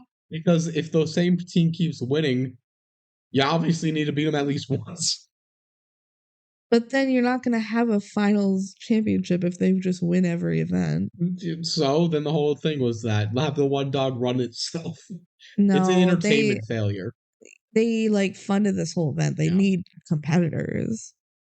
Anyway, Fig is like intimidated by all of this, but Calvin's like, don't worry.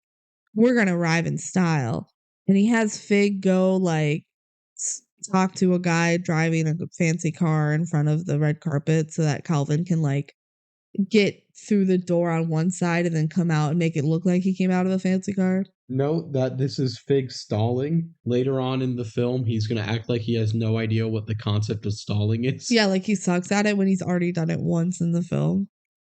And then we see Emily protesting the dog show, but they sneak by without her seeing them. The announcers was like, wow, that's a real big boy. It's a big dog. So they get inside and they're like, oh my gosh, all of the owners look like their dogs. And there's like, they have like a weird montage of just like, this dog's wearing a bow and the owner's wearing a bow. That's crazy.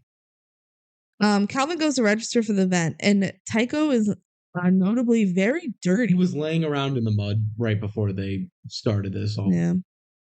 And they're like, well, it's weird that you're registering so late.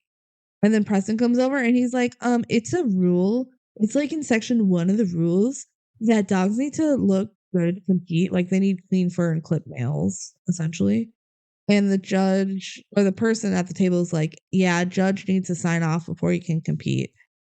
You can go over and wash in a station over there. And Preston says, good luck. You'll need it. So they go and clean up Tycho, and other people are like pampering their dogs. And Fig's like, we are doomed. Like, there's no way we can do all of this for Tycho. Tycho's a big dog. How did Fig, who has this very like, Fig's just a guy who knows all the rules because he keeps reading a pamphlet that's like 5 pages long. Yeah, it's a very small book. And how did he not realize they needed to groom the dog? Fig's not doing great as his right-hand man right now.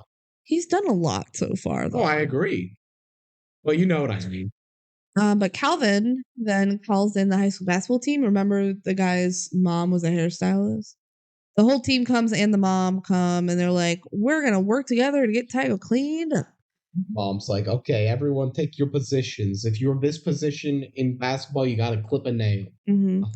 And then the main basketball jock, he like kind of grabs Tycho's face and he's like, oh, who's a good boy? You're a top dog. You're so fast. You feeling me? You are speed. It's just like random and weird. Now it's time for the competition and Tycho is up. And yeah, this is when you see there's not that many people in the stands. This is so weird. This competition makes no sense. Apparently, Jacques and Tycho compete at the same time. Makes no sense. Like a race, except it's not 2 copies of the obstacle course. They have to go through the same obstacles. Which seems like a grave error of judgment. It's just stupid. It's so they can have the scene that they're going to have here. Can we just skip to the good part and talk about how dumb the rules are? Well, okay, yeah. So the announcer like, oh, they must have found a stylist that know what they're doing because Tycho looks good. And the basketball jock stands up and he's like, yeah, man, that's what I'm talking about. Like, we did that. The mom starts handing out business cards saying, oh my gosh, she goes to a lady and she's like, you need to come see me because she has terrible hair. Good little bit. And then the announcers are like, well, Tycho's probably not gonna win. Let's go. So Jacques starts doing the obstacles, but Tycho is literally knocking everything over as they go through. So you see Jacques doing everything accurately, and Tycho literally destroys every single piece. They do the weaves. They do like a little doggy paddle swimming thing. Tycho rips a hole in the pool and the water goes everywhere. We don't need to give like a joke by joke thing, but every single thing, there's like a hoop they jump through that Tycho just destroys because he's too big for. At one point, there's like dirt with plants and Tycho just starts digging. And then Jacques, instead of continuing the course, just starts like barking at Tycho. Yeah. Everything becomes very chaotic and like they go through a tunnel and Tycho just takes over the whole tunnel. There's like things that Tycho won't go up or anything. The one important thing to note here is at one point Preston, seeing all the chaos of like people dying and stuff, people aren't dying, but it certainly feels like it, picks up Jacques. Because Jacques like ran away and Preston's like, no, Jacques, come back. And Tycho is like heading towards the finish line. He knocks over a giant pyramid of dog food cans. Yes. And then, so Preston like grabs Jacques and he's like, no, we gotta finish. So he's carrying Jacques. Calvin is like taking Tycho to the finish line and Tycho crosses the finish line first. But while Preston is carrying Jacques, you hear the announcers go like, oh, there's going to be a penalty for him for carrying his dog. Yeah. But whatever. Okay. But maybe not a penalty for all of literally not doing a single piece of the puzzle. So they finish and the announcers literally say it's going to take a little bit for the judges to tally up all of the penalties for missing literally every single obstacle. From Tycho. So their time was like a minute and a half. Yes, I believe it was a minute and 32 seconds. Something like that.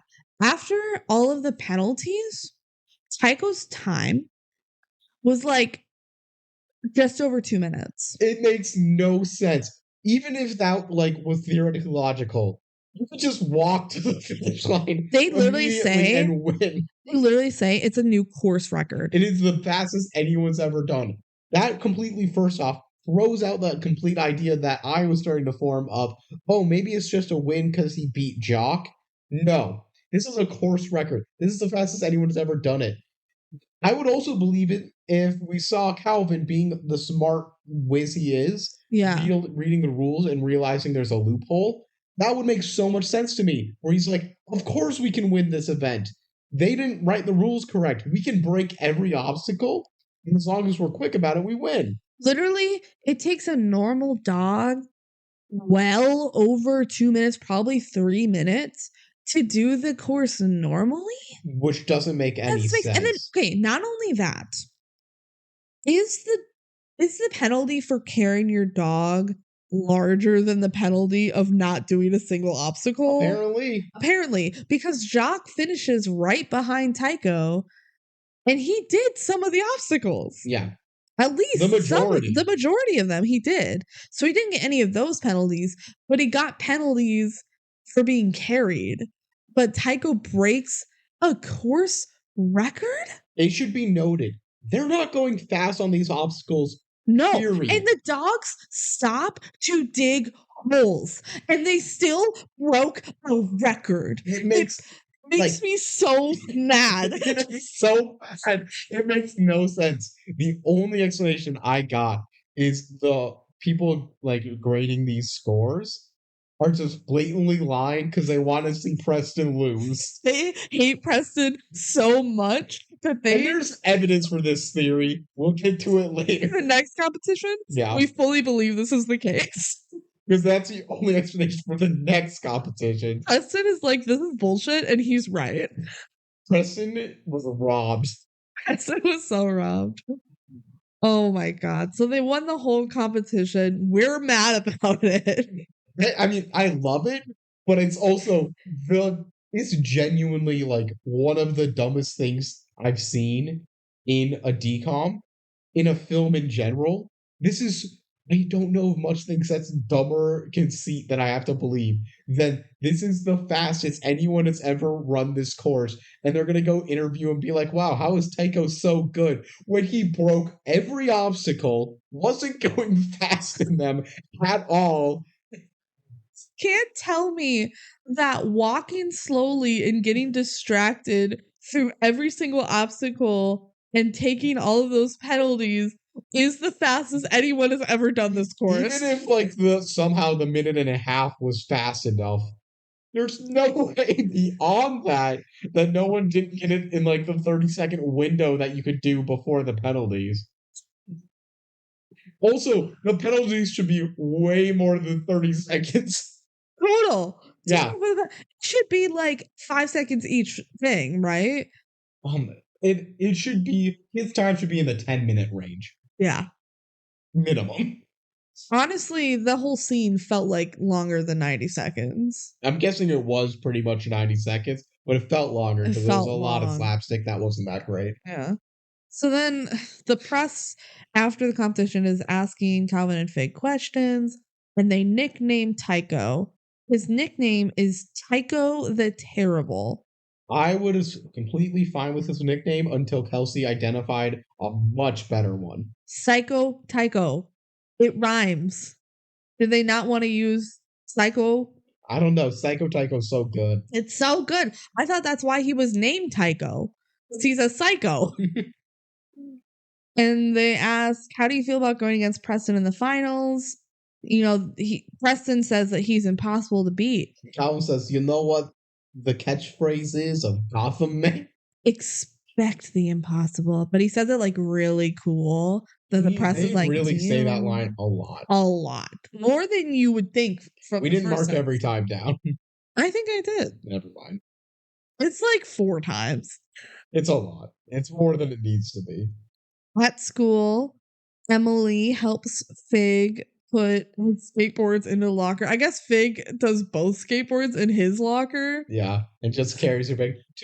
In high school, I didn't use my locker a single time. I used it for my coat and some of my textbooks, so I didn't have to carry every textbook with me all the time. The whole time in high school, I just went, I'm not even going to learn my locker. Really? I wear my coat on me and just put it on my chair. So that way I always have it with me. And I didn't like carrying my coat around. And I just keep my backpack because you need it for every class, and I kept everything in there. Yeah, no, I kept my backpack on me, and like I also had a purse, but I didn't like carrying my coat around. And then, yeah, I didn't want to carry every single textbook all the time because it's heavy. So for specific classes, I would just go to my locker in between. Did your lockers have the locks on the locker? Because we had to bring our own locks. I think one year they had locks on because I remember one year being told a combination. Yeah. Like in middle school, we were told combinations, I think. But in high school, it's like, no, bring your own lock. And then we got to like choose our own lockers. Except for freshman year. Freshman year, we were assigned them for some reason. But every other year, I had like the same locker, which was fun.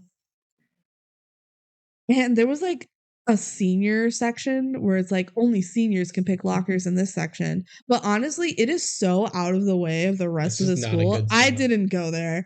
I'm like, I want my locker actually central to my classes instead of like way off to the side. So I guess it was by the door. So maybe that was the perk of like the student parking lot, but I didn't use it. Okay, anyway, Emily asks Fig why he follows Calvin around like a servant, and Fig tells a story of when he moved here. A bunch of kids made fun of him for having asthma, and like including Calvin. He said was the worst. Calvin was the worst person. Of course he would be. Yeah, But then there was a day where he was having a really, really bad asthma attack, and he forgot his inhaler. Like, he had to be taken away in an ambulance and everything. He's like, yeah, I couldn't breathe. And everyone was just staring at me, like even the teachers.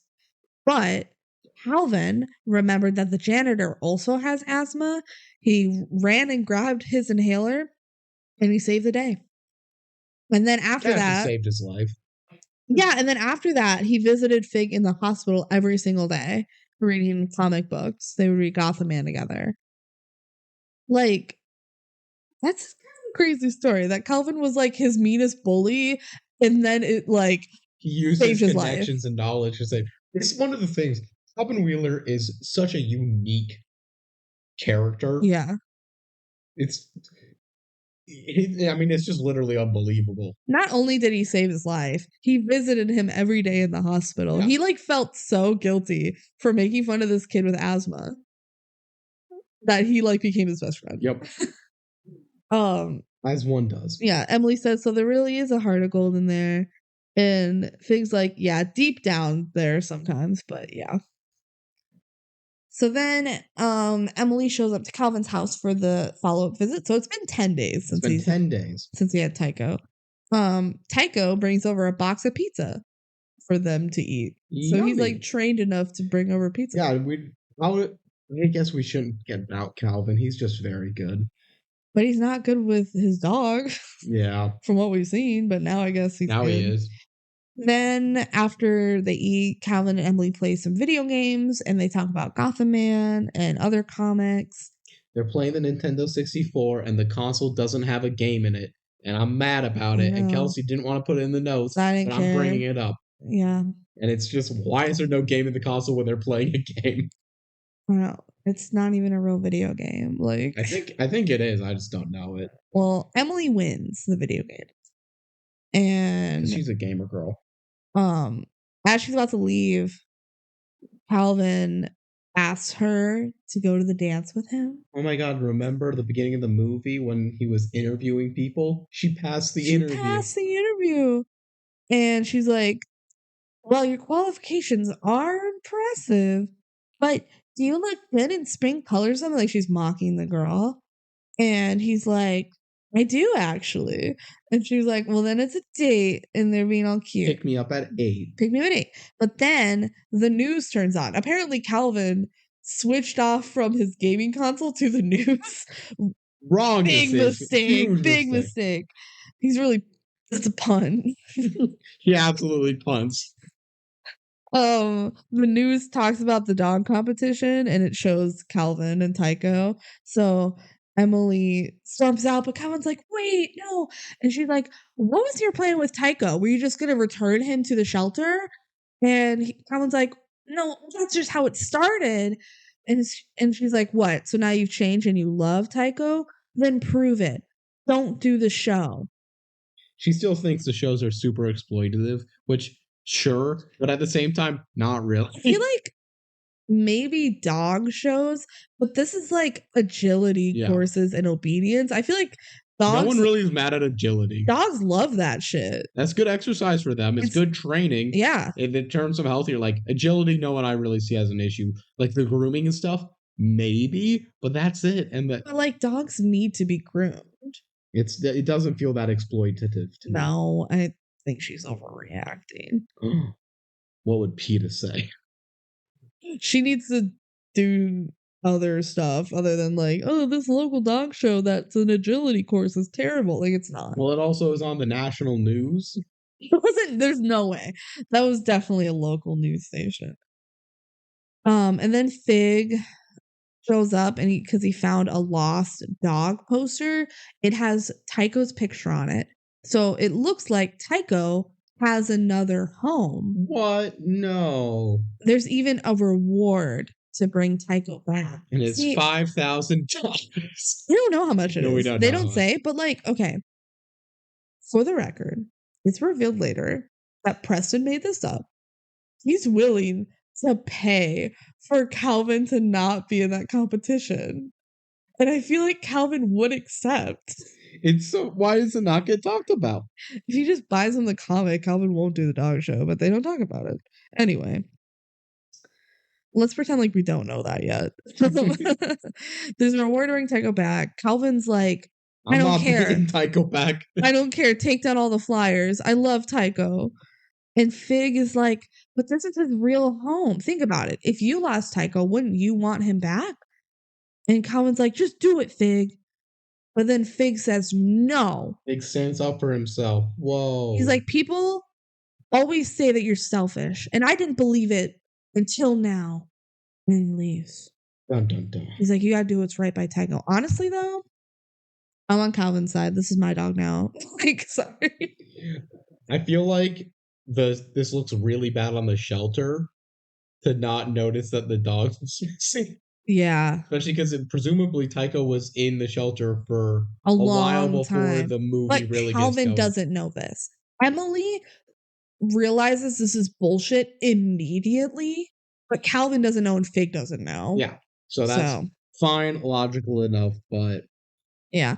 That night, Calvin talks to his parents about the flyer and what they should do with Tycho, and he's like, I should also let these flyers like very handmade. There's just one picture of Tycho and then it's like lost dog. The dad says, like, I know you'll do the right thing, Calvin. And then Calvin decides to do the right thing, and he shows up to the house with the flyer, and he returns Tycho. And there's a couple at the door, and they're like, "Oh, look, honey, it's Chester. He's back." And you can just tell something's off. But Tycho is barking at the couple, and they're like, I was like, I don't know these people. I don't know these people. I hate them. And they're like, let's get your money. And Calvin's like, no, I don't want the reward money. Just take good care of him. Of Tycho. I mean, Chester. And then Tycho tries to go with Calvin, but Calvin just leaves without him. Aww. It's really sad. That night, when Calvin's sleeping, he reaches over for Tycho, but he's not there. Aww. I always wanted my dogs to sleep in my bed with me, but they always wanted to sleep in my parents' bed. So I never got that. But then I got a cat and she sleeps with me. So there you go. And now we have a dog and we don't let her sleep in the bed. It's better for her to be. I know. But wouldn't it be fun if she slept with us? They would fight the cat. And okay, the yeah. dog. The bed is for the cat. You're right. Next day, Fig, he rolls by Calvin on his skateboard. And he goes, "Where's Tycho?" And Calvin says, "I took him home." Calvin's just real sad. And Fig says, "But the finals are today." And then Calvin's sad. And Fig comforts him because he did the right thing. So then Fig storms over to the animal shelter to confront Emily. And he's like, "Hey, Emily, Calvin returned Tycho and didn't take the reward. So say what you want, but he loves that dog." And he shows Emily the flyer. Tycho, this is Fig just being like, I'm gonna strongman for I'm like laying it all on the line. I'm gonna do the look at this great show of gesture, but it actually works as I'm saying it, not Calvin. He just wants Emily to have a better opinion of Calvin, I guess. Yeah.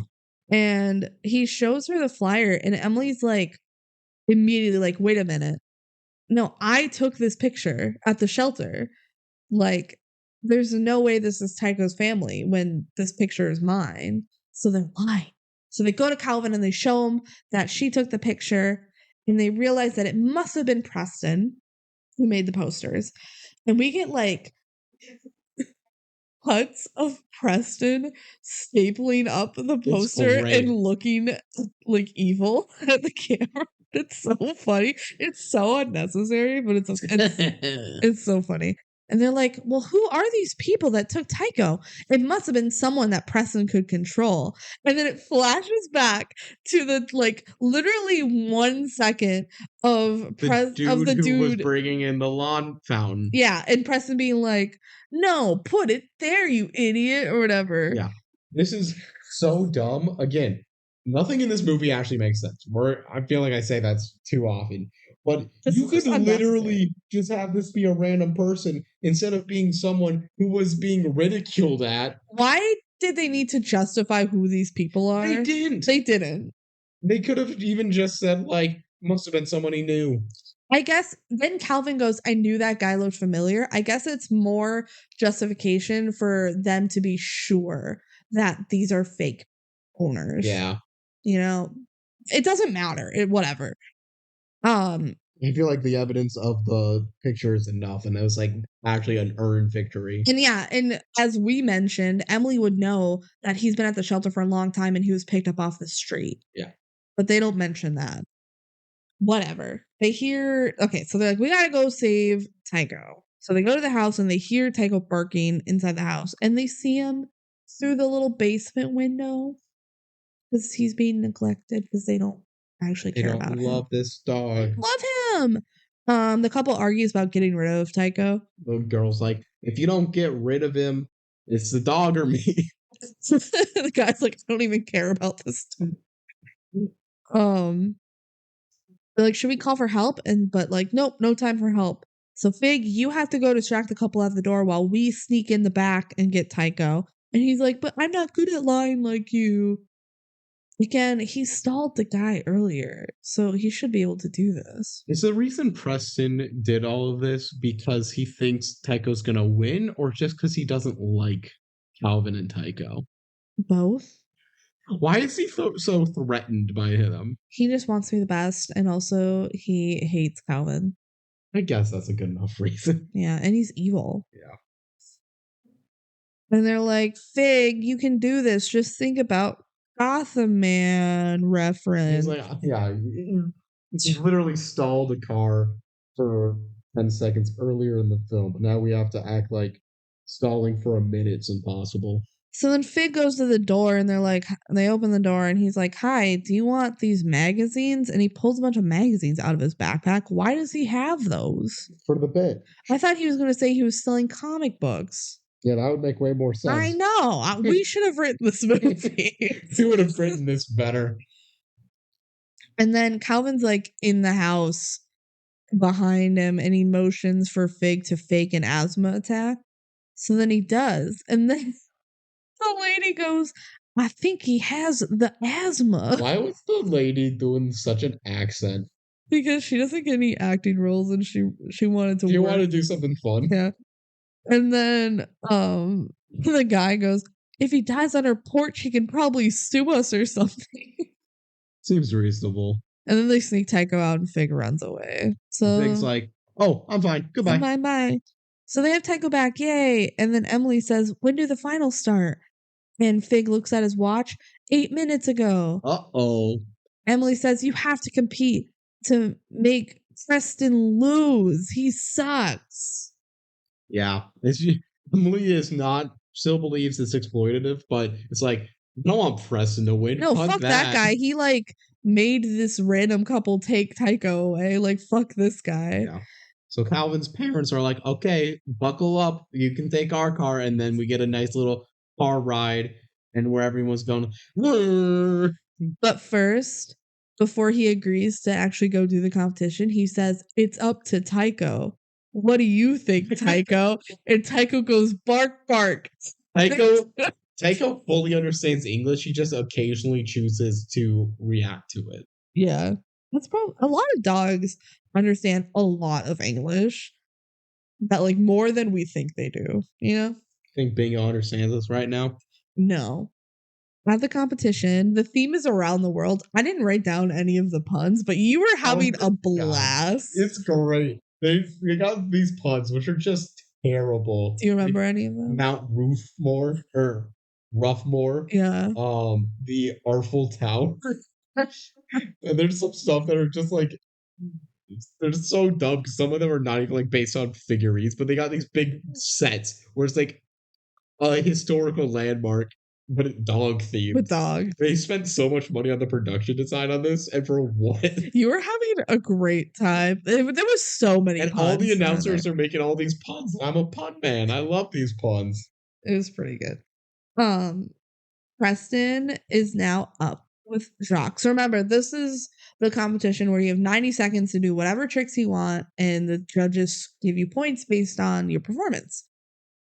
Also, the basketball guys are here, and they're like, where's Calvin? In the car, Fig says, "What are you guys gonna do for a routine?" And Calvin's I like, feel like they should have had that figured out a day before the event, regardless. he had to give Tycho back. Okay. Yeah, but was he gonna figure it out that day? I don't know. But he holds up his skateboard. He's like, "I have a routine." Cut back to Jacques. He's catching some flying discs. Jacques killing it. He's killing it. And their final score is a 98. Way to go, Jacques. And Preston was also there. Yeah. Next up is Calvin and Tycho, but where are they? They're running late and they have to skateboard through the hallways. And then Calvin's doing ollies randomly during this skateboarding through the hallway. He's like, that's gonna speed him up. What? That slow down, if anything. And then right before they bust through the doors, there's this old guy in a cowboy hat. It's so random. And he sees Calvin and Tycho. This movie doesn't make sense. He sees Calvin and Tycho about to crash in on the skateboard, and he flips a switch that turns on these flames so that when they make their huge entrance, they jump through these flames. He's like, the real MVP. He's like, I know what would make this really cool. It's like, guys just like, first, he must work there, right? Because he knows what the switch does. And he's like, oh, hell yeah. It's his job just to stand by the giant switch that turns on the flames. Mm-hmm. Anyway, the basketball jock says, yeah, baby, he's cool. And then Calvin does. Now Calvin's officially performing. He said he does some sick jumps. No, his time hasn't started yet. Mind. But he goes up to Preston. He's like, surprised. And Preston says, yeah, well, you still have to beat a 98. It's impossible. And Calvin's like bet. And then he starts. You say the word impossible? They don't actually say it here. No, but it's very heavily implied. They like play the heroic music so that you know what he's thinking.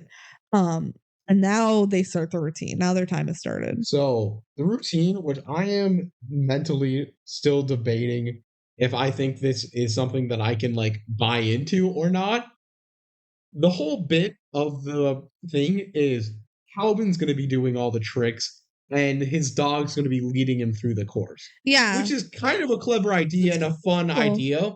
And like I can get into that. But at the same time, all dog's doing is just walking in a circle. Literally, he's just pulling Calvin around.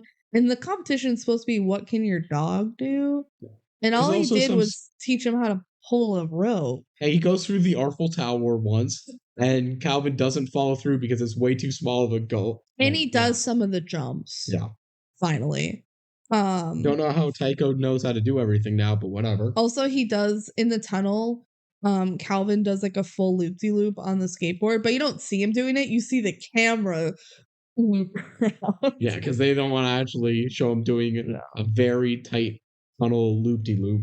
So everyone's loving this performance. Except Preston. Preston, in the middle of this, is like, oh no, he's totally gonna beat me when his dog's doing no trick. Yeah, he's acting all sus and he walks away somewhere. And then he grabs a hammer. I'm like, is he gonna go out and kill this dog? No, he's gonna kill Jacques for the sympathy vote. That's what you said was gonna happen. No way, he loves this dog too much. And then Calvin skates over water. Yeah, he is like Jesus Christ. He's not going nearly fast enough to actually get pulled on top of the water like that. There's no way. He should have just fallen. Literally, all of these tricks don't actually make sense, but we gotta just accept it. Yeah. And then we see Preston.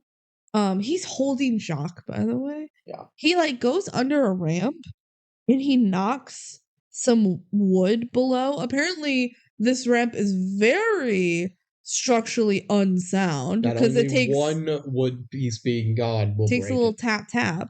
And then we see Preston still under the ramp, and they never show him walking out. But then Calvin goes on the ramp, and the whole thing collapses. So Preston's presumed dead. He's dead. So Jacques is dead. Yeah. But whatever. when he flies through the air. The time hits 90 seconds, which is the max while he's in the air. And Tycho catches the skateboard and Calvin body slams into the judge's table, fully breaking it. And the announcer says, and he sticks the landing. It is the exact opposite of sticking a landing. I don't know why they said that. And then Calvin says, so how did we do? And then, and then the judge out to the side, and we hear just little murmurs about like, oh, Preston cheated. He's like definitely disqualified. Preston definitely cheated. But also, this is pretty cool. Blah, blah, blah. How did they know it was Preston? I don't know. Just he was being so sus. I don't know. But yeah. Then we literally hear the words, that's how we'll do. Let's wrap it up. That's what we'll do. We'll wrap it up. That's what we'll do. We'll wrap it up. And then they turn around and go, we award the routine a 99. Calvin and Tycho the Terrible win. And then Tycho breaks the skateboard. But let's talk about this. So here's what I think happened. This is my theory. They can't prove that Preston is the one that did it because they didn't see him do it. And his corpse is at the bottom right now. They're not going to dig through all the wood to figure it out. We literally never see Preston again. So I think he definitely is dead. Second, they can't just disqualify him, or maybe they're unsure if they can disqualify him. They awarded him a 98. They said, fuck this kid and his little... We don't like him anyway. We fucking hate this guy. Let's award this kid and his skateboard and his dog 99 points. We were gonna normally give him 20 points. But we don't want Jock to win, and all these other competitors that we saw don't care about them either. Well, it doesn't matter. They've already scored lower than Preston. Yeah. And Kelvin's the last one to go. They need someone to beat Preston. So they're like 99 points. There you go, you win. So that's it. After the show, Calvin talks to the press again with Fig, and they have Emily. They call on Emily to ask a question, and Emily says, do you have any plans for the prize money? And he says, I sure do. And then we see the comic book that he wants being dusted off. But then the comic book? No. And then it cuts to the dog shelter. So I guess he didn't buy the comic book, which I think he should have bought the comic book and then donated $2,000 to the dog shelter. Well, he spent $2,000 on Tycho, probably. Yeah. So on the walls, there's drawings of Gotham Man, and I guess the shelter, they're having an adoption event, and I guess it's Gotham Man themed. Or they just...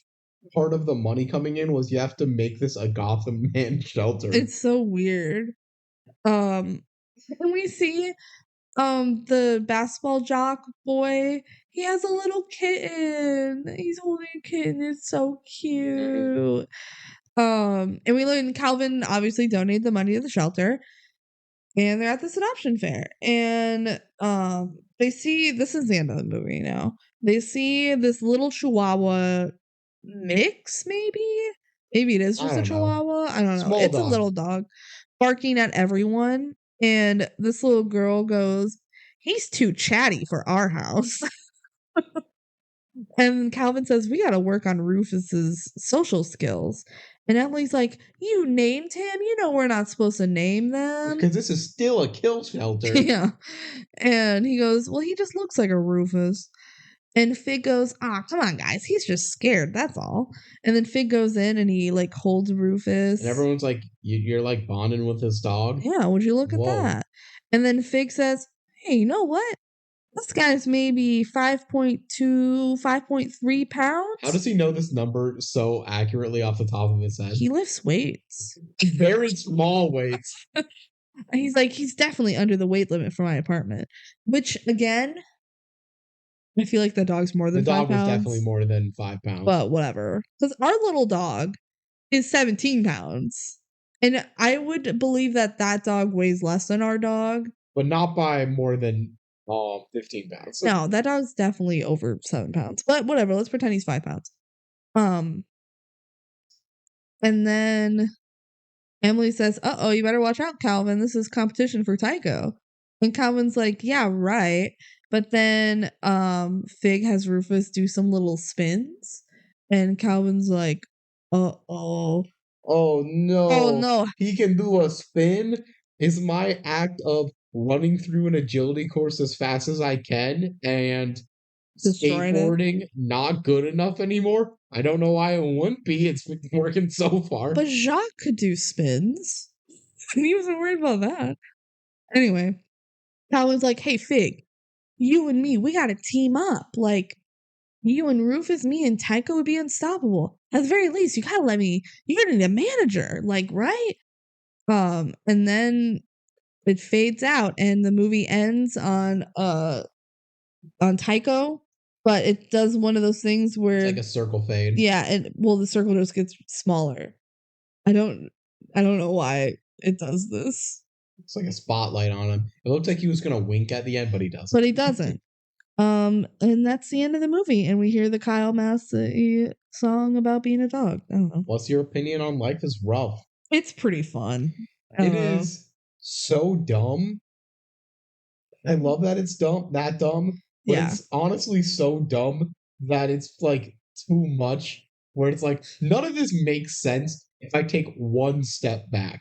None of That's it. kind of what I like about it. I also like about it, but it's also it hampers its ceiling, if that makes sense. Yeah. It's some dumb fun. If you want a DCOM that's just like, oh, I want to see some stupid stuff happen and then be over and not have to worry about it, it's a good movie for that.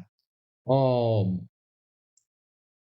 also think the character of Calvin's pretty great in terms of there's a lot going on there, and in his unlike most characterizations I've seen, he's going to be a con man in his adulthood, and I want to see a follow up where he just runs like the mafia. Yeah. Yeah, this movie does make sense, but it's a pretty good time. Like, I'm not mad watching it. I'm not, well, other than like the dog show rules. I'm not bored. I think it's pretty fun. Final Jank House ranking for this movie is 43. So like top half. So, like, yeah, in mid B tier would be where I would think it would be. You have it at 49 and I have it at 48.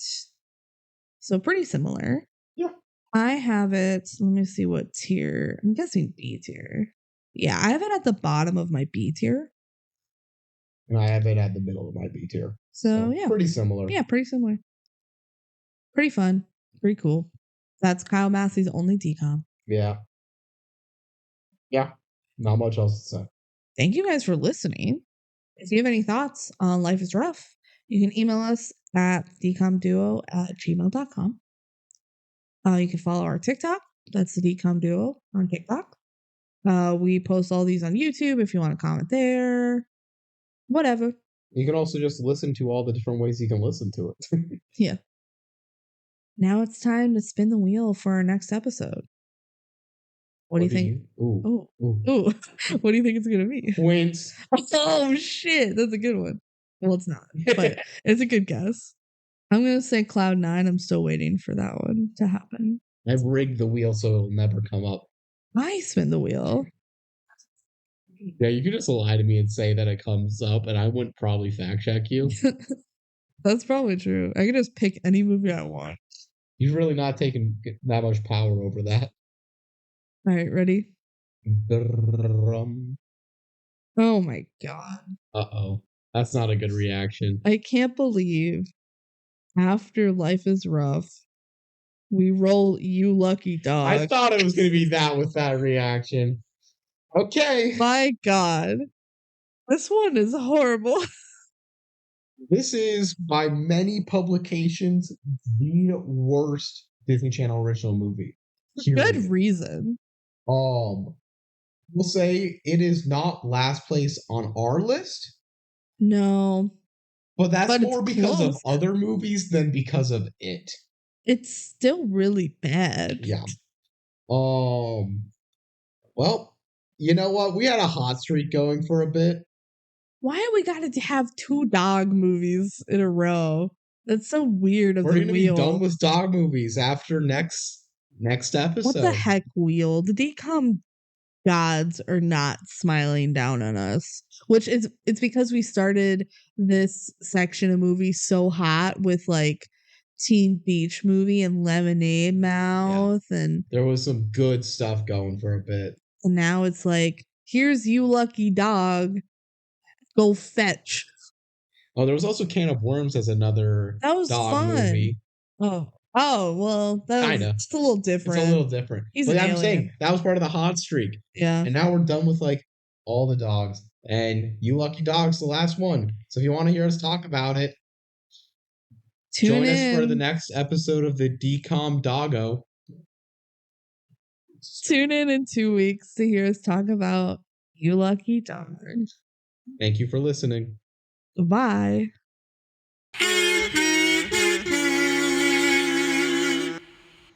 Scenes from our next episode. Dun, dun, dun. Did he just pull a gun in court? He does pull a gun in court. Like, that seems like a bad place to pull a gun. Oh my god. It's just the dog witnessed the murder. Oh my god, that person died multiple times on screen. Dun, dun, dun. Dun, dun, dun. Dun, dun, dun.